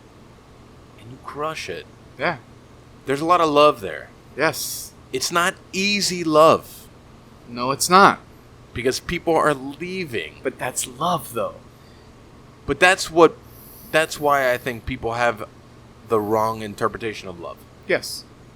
You don't the love unconditional, and I'm sure you feel it because you're a father, but love unconditional as a parent. You can be mad or whatever, but you still love that human. Even on your worst day, I still love you. Yes. Right. In a professional setting, you could still be mad. But you did a thing, and you did a thing well, and I'm super happy about what you did, and I love what you did, and I love you as a human, and I hope you fucking kill it. I'm mad that you left. But I'm happy that you're doing things. And you can feel both. And it's very tough, right? Oh, of course. And I think that's why the term love is so defunct. It's so defunct. Great cynicism, yeah. Yeah, just the idea of how you love somebody. Yeah. Don't love them just for what they do for you. Love them as a human. Correct. And who they are as a thing. Know their life, know their things. Know everything that makes that human being up. And love them anyways. Yeah. And it's tough. Yes, it's tough. But that's the way it should be. so many things in life right now are not the way they should be. Oh well, yeah. That's a whole other Pandora's box. Right. I mean, that's a whole other. But yeah, man, this concept of, everything we talked about, it all relates to this point that we're talking about. Like we talk about love, trust, love, admiration, respect. Those are like the key fundamental to any relationship, right? Yeah. And the love part is the one that gets questioned the most because trust is very evident. Yeah. Right? You know when you admire somebody. You know if you're disrespecting somebody or if you respect somebody. But the love part. Let me get one of those beers. Yeah. Talking about love. I have the Hit me sour with ale. Sour. Or I have sour. Thank you, John Falco, for whatever you brought here. Thank you, John Falco. John Falco was here? I don't even remember that. Was he? Was he even here? I'm not sure. It's an illusion. The illusion of John Falco. What an illusion. Yeah. Yeah, man. Love is the one that gets questioned the most, and depending on a lot of things, upbringing, what you define as love, what you receive as love, it makes us a lot, very skeptical, cynical. Would you not say that love is the most vulnerable space to be in? Sure. Oh, absolutely. I would say that, for me personally, so I talk about my dad a lot, but he's not my biological father. I never met my biological father. And for the most part, I'm okay with that, right? Because I had someone, and he was amazing. Congrats. Thank you. Truly amazing human. Right. Right? However, you hear stories about people who are adopted. They are given these amazing lives, and they hit 15, 16, and they're like, thank you for this amazing life, but I'd like to know who my biological parents are. Right. Right? Because that biological tie is there. Right. So what happens to someone like me in this situation? Well, love is given to a certain point, but at any point somebody can get up and go. Yeah. So I'm only worth loving to a certain point, but when somebody is tired of me, somebody's annoyed with me, somebody doesn't agree with me, somebody's unhappy with me, that grants them the pass to just leave. Yep. And you function like that throughout life. And then you meet someone who gives you this unconditional love. And you're not blood related, because that'd be weird. But on top of that, you meet somebody, you make them your wife, and you're still like, wait a minute, why are you showing me all this love? I'm fucked up in all these different ways. Skepticism. Yeah, and you're just still loving. Like, what the fuck? Is this a joke? Right. Why? All right, stop the bullshit. When is the moment that you realize what's truly happening here and you just leave? Right? And that, when the inability to receive love and to get to the point where you're like, oh shit, this is what it's supposed to be. And what I have tied it to is a totally different narrative. I can do away with that narrative and I can be okay with what's happening right now and receive this. Life changes. Life changes. Self-destruction. Self-sabotage, self-destruction. Yeah, exactly. Yeah. Self-destruction is a real thing. Super real, but it's... I only say that because I am a viscerally self-destructive human. There's many reasons why that could be happening. Sure. I just feel like it's to what you said. There's a point. We're here. Why? What's making it work so well? Right. When's the other shoe going to drop? Right. And it's self-destruction. Well, we create. Yeah, we end up reacting to that thought, Right. And then we create self-destruct. that moment of self-destruction, that controlled chaos that we can control, but we feel like this chaos is needed. It's comfortable. It's safe. It's what I'm used to. Right. Oh man, I relate to that so well. So do I, man. And that and you know, I look at my wife and I say, I don't understand. Yeah. And we've been together for 11 years. Good for you. Congrats. Yeah, thank you. And I'm remarried, by the way. Oh. Yeah. And I'm like, I don't fucking get it. And you know what? It takes a big person to say, okay, I understand why you don't get it. I'll explain it to you again. Right. But you got to reach a point where you have to just accept it. Right. Because I fucking love you. And that is that's a milestone. That's like oh fuck, okay, well, okay.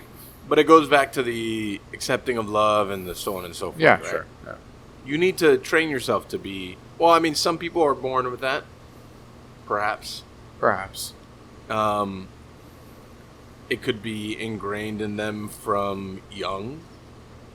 But it's like... For me personally, I don't find it like a very normal trait. I question every single thing that happens on a daily basis. As do I, my friend. Every single thing. Why did this happen? What's the cause and effect here? What's going to happen from this? What did I do to cause this? Who caused this? Did I cause this? Did someone else cause this? What can I do to fuck it up? What can I do to unfuck it? Right. What can I do to unfuck this? Right. It's... And this is what I mean, like... Mental health in the industry is one thing. Mental health in general is such a broad and like very personal, and this is why like I have so many issues with what's used daily as mental health, love, just chaos, structure, struggle, like maybe it's from our time period, maybe it's from the way that we're brought up, maybe it's from like the fact that life is different now than it was before. Like, I don't know, man. It's a very interesting space. Like, I'm a dog at the end of the day, right? Like when I say that, like, I work the line, I'm a dog. When I work the line, I talk shit, I have a good time, I'm very aggressive, like the whole thing.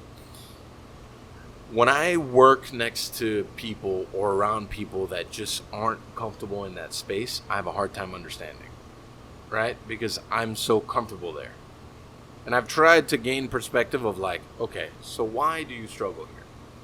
Because it's hard? Life is hard.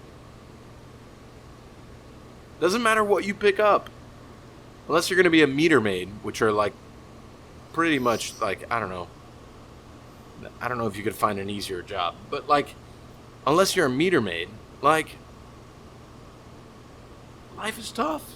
You're gonna have things that you have to overcome. Yeah. So, whether it's here or somewhere else, there will be issues that you need to overcome. Yeah. I just think, in summary, when we get comfortable with the fact that this sounds bizarre. I love bizarre. Even in the worst case scenarios, everybody did the best they could with what they knew around you. Oh. Woo! Amen to that. And it created something in you. Whatever that created needs to be processed. And it's your responsibility to process that. That's mental health. Is saying, I was giving the example of the 35 and up guys that everything's fine. 10 minutes into the session, they're crying. Right. It's understanding that we all have that point. We all have that sad point, that pressure point, that trigger point, and it needs to be discussed. When I am talking to a man who is facing the eyes of divorce and he has kids, and I say, hey, can I disclose something of myself? One of the worst moments of my life was saying goodnight to my children and me leaving to another house. Tough. My ex-wife and I have a modern family relationship. We get along wonderfully. She's pregnant now in her second marriage. My current wife planned her gender reveal party. It's that kind of relationship. Everything is fine. We love it. It's great. We have fun. It's a great time. However, for you. It doesn't take away from that experience of saying goodnight to your children and you're closing the door, but you're not in the house. Right. And having that moment with a person and saying, hey, by the way, this is an awful feeling. And having a guy break down in front of you and saying, fuck, that is exactly what I'm going through. And having the person realize you have shit that you need to process. And it doesn't have to be that example, but people need to realize that we all have shit. No one gets away with it. Right. And we all have to process that. So when the moment that all of us can get okay with that, which we're getting closer, by the way, we're mental health, COVID really helped with that. Mental health is not so stigmatized anymore, and it's really helped, whatever. People are really making more of an effort to do something about it. The moment we realize that, everybody can be vulnerable. Right. The moment we become vulnerable, we become open to receive information, to create change, to create differences in the way we look at ourselves, the way we talk about ourselves to ourselves, or to ourselves about ourselves, however you want to look at it. And now you create function. Now you create a way of being okay with where you're at and moving forward. It's the magic of it, man. But there's got to be a willingness. This, by far, has been the best Pan Con Podcast episode we've ever had. I just want to make a note of the fact that there's only one person out on this terrace with headphones on. So the experience of you saying all that deep shit while I'm getting Mike's burps in my ears, pretty fucking special, and I really hope that all of our listeners enjoy that part of this. Sure. I think that's fantastic. I blame John Falco for the burps. Yeah, it's all Falco's fault. So I feel like I can probably talk about this for 2 more hours, but I'm not going to hold you here for 2 more hours. So we may have a part 2. Bring me back. I know where to find you. That's for sure. Near the croquetas. Yeah. Just not on Mondays. Right. It's not on Mondays. Right. Nick, I think we can agree that we found a place that we probably should have a part 2, because I can honestly have this conversation for another 4 hours. I say we do it soon. Yeah. All right. I'm down. In the meantime, I got to take a piss break, huh? You want to take a piss break too? You feeling good? You're a champ. Yeah, sure, man. Like a camel. Cuba Decide is getting a little free ad space from us. This is us giving back to Cuba. They're getting all the love they deserve. That's right. So they gave us some talking points here. I'm going to read them. But we're going to do a little bit of riffing. All right, yeah, cool. You read them, though. Did you know, Michael, that the last free and fair elections in Cuba were held more than 70 years ago? That's one of the least shocking statements I've ever heard. Too many years. Yeah. Cuba wants to change. Cubans deserve to be free citizens with equal opportunities for all. Cuba Decide is a citizen initiative that is working toward a prosperous and happy Cuba, where all citizens are equal under the law and have equal access to opportunities for improvement, a democracy in which our right to choose and be chosen is respected. Mike, we had Rosa Maria Paya, founder of Cuba Decide, on the podcast. And it's a topic, obviously, that is important to the two of us, and you had a lot to say about how the being denied those rights all this time plays into your mission with Ariette and Chugs. Talk a little bit about that. Yeah, I mean, I think the fact that we haven't, as I think a community, as a culture, as being Cubans and Cuban Americans, the fact that we haven't had an opportunity to grow, haven't had the opportunity to progress and to be really who we are, has really shaped a lot of what I decided to, like, my personal mission to be.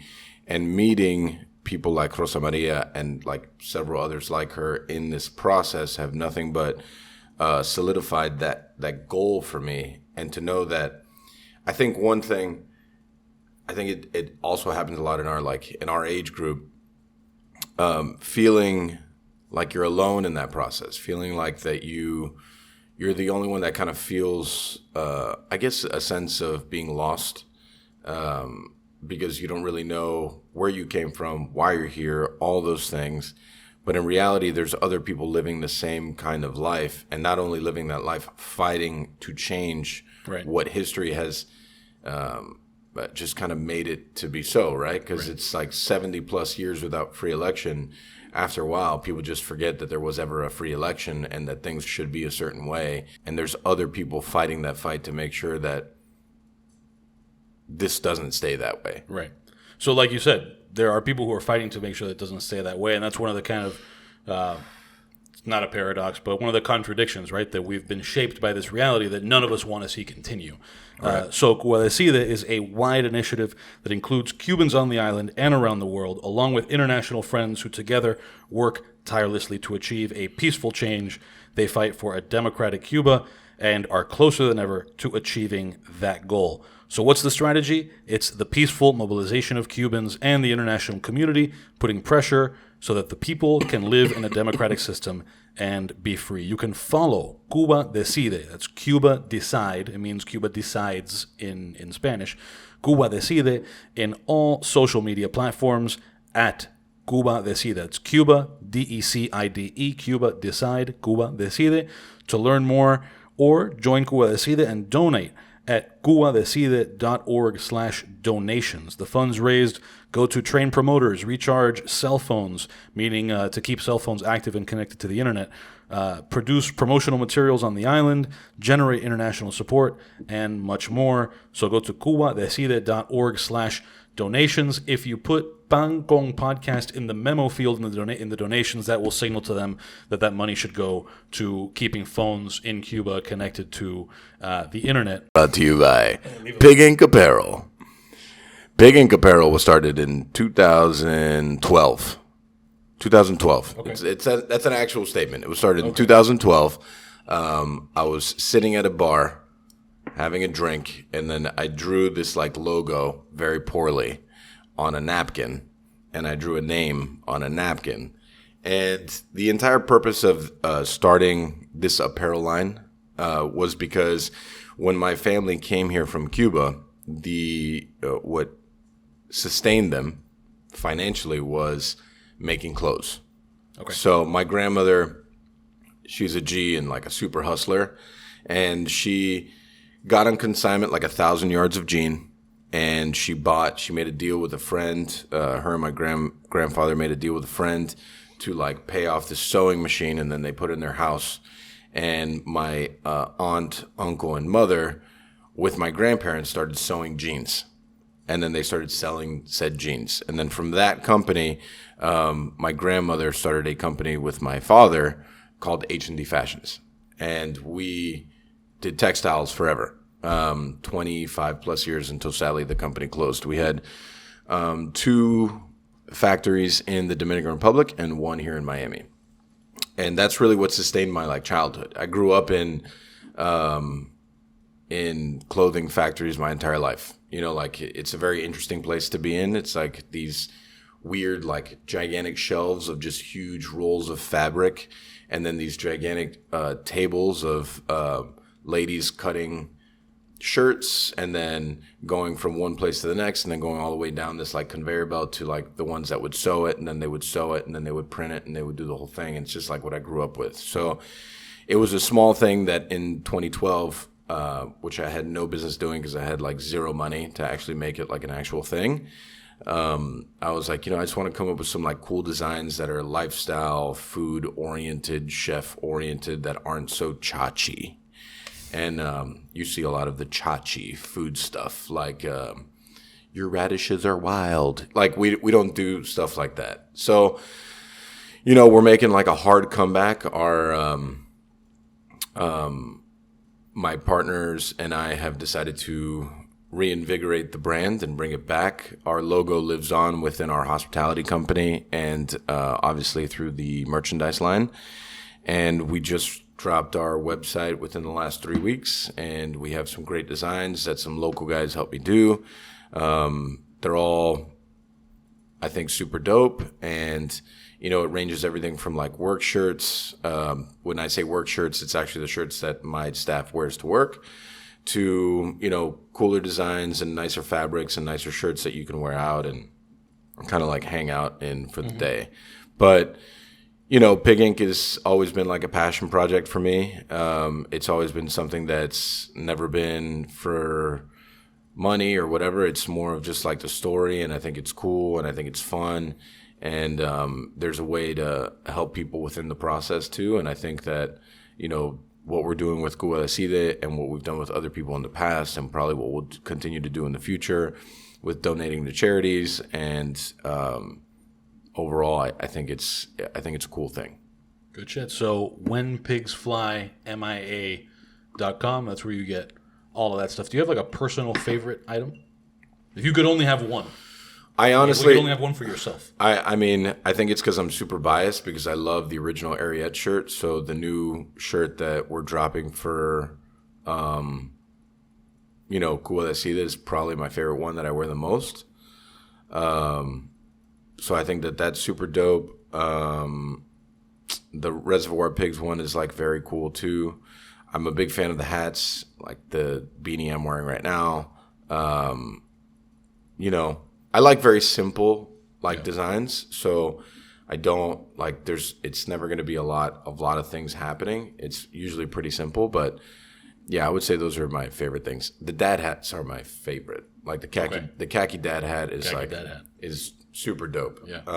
The jersey has been in a rap video. Yeah, I mean the jersey is very cool. The Ariete jersey, the Chugs varsity jacket is also very dope. There's really not many of those, but they will be going to reprint soon. So, I mean it's really like, I feel terrible saying this, but it's like pretty much everything I wear every day. So I like them all. Right. Yeah. All right. whenpigsflymia.com. That's it. Go buy some shit. Go give Mike all your money. Yeah, all of it. Very good. Yep.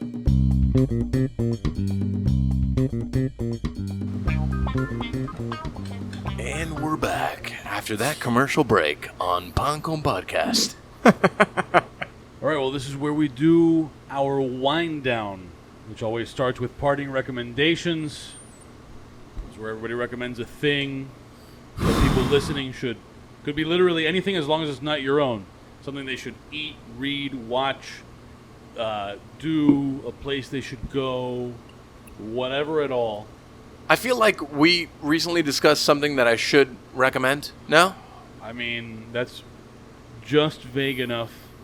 Perfect. Yeah. It's perfect. I don't know what. I don't know. We've discussed many things. It's been. Yeah. Oh no, you don't even understand. He's referring to the last 14 days of text messages. Oh, really? Yeah, he thinks that what he said is gonna. Nick is in my top 10. Is he really? Yeah, I respond to his text. Terrifying. I love Terrifying. I love how that's a thing. Yes, you're in my top 10, bro. He's in my top 10. Didn't T-Mobile have like a 6 or a 7? Yes, dude, they did actually. Yeah, they did try to. Yeah. There is. Nick, you're in my top 10. Oh man, that's exciting. Yeah. So anyway, if you have a recommendation you want to make, or you could pass it off if you want to give yourself some time to think about it. No. I mean, I think that one of the key essential books to read is Man's Search for Meaning by Viktor Frankl. I think that's key. I think that's just one of those books that everybody should read, especially to understand the whole concept of an internal focus of control. So, yeah. Okay. I mean, it's like a heavy recommendation. Are you watching like a show that sucks that people could enjoy? a show that sucks. You don't like his recommendation? No, I do. I want to know if there's more. Like, if there's like another, like, do you watch shitty television? Man, I barely watch television, but if I do, Okay, here we go. Ted Lasso.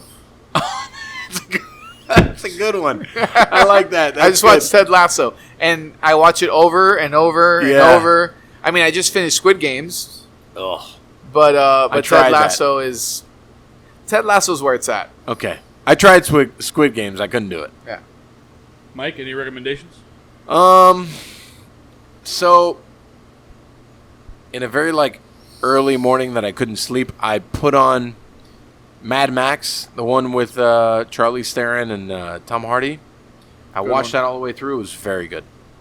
All right. I enjoyed it. You saw the parts that they were like catering to like the 3D theater thing, which obviously I didn't have at home. Cinematic porn. Skinemax. Yes. Which we referenced earlier. Skinemax. Yeah. So I guess that's like my only recommendation, really. All right. Okay.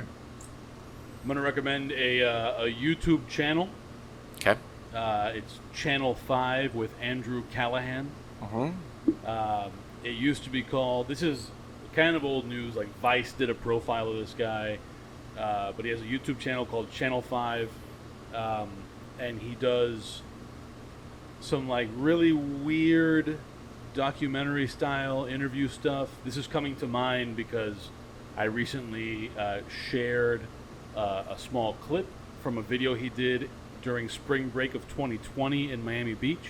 Oh, okay. But the guy lives in an RV and he like travels all over the country, so he was doing like a lot of man on the street interviews, but like very sort of like off the wall, kind of focus on the craziest aspects of whatever the big story is. So he'll go to like Sturgis or the riots in Kenosha, all over the place, and it's just like, it's entertaining, it's enlightening, it's like, it's also this kind of like underbelly of these events that you don't get in the news.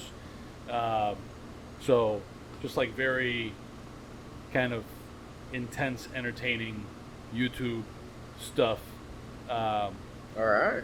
And for me anyway, kind of an example of like somebody who's out doing like just whatever, like a very independent individual, like this is the thing that I find interesting and it's found an audience thing. So Channel 5 with Andrew Callahan. And now, shameless plugs. Tell everybody where they can find you. What, plug your own stuff. Oh, shit. All right. Okay, so my name is Carlos Escanilla, right? And it's Escanilla. Yeah. It's not Escamilla, which is a very common last name in Mexico. It's Escanilla with an N, as in Nancy, right? Lilla. And you can find me at Carlos on Instagram at carlos.escanilla, or my music page, which is at carlos305music. And all my links are there. That's about it, man. Cool. Shameless plugs. All the things. All the things. This is where we play our Sade, all the things music that one of our listeners made for us. Maybe we'll play the long version. We have like a 3-minute long version of all the things. Oh man, I love Sade. all the things. I still gotta recommend all my shit. I mean, we've done this 80 times already. All the things. All the things. All the things. Yeah, all the things. All the things. All the things. All the things. All the things. Oh, this is a whole.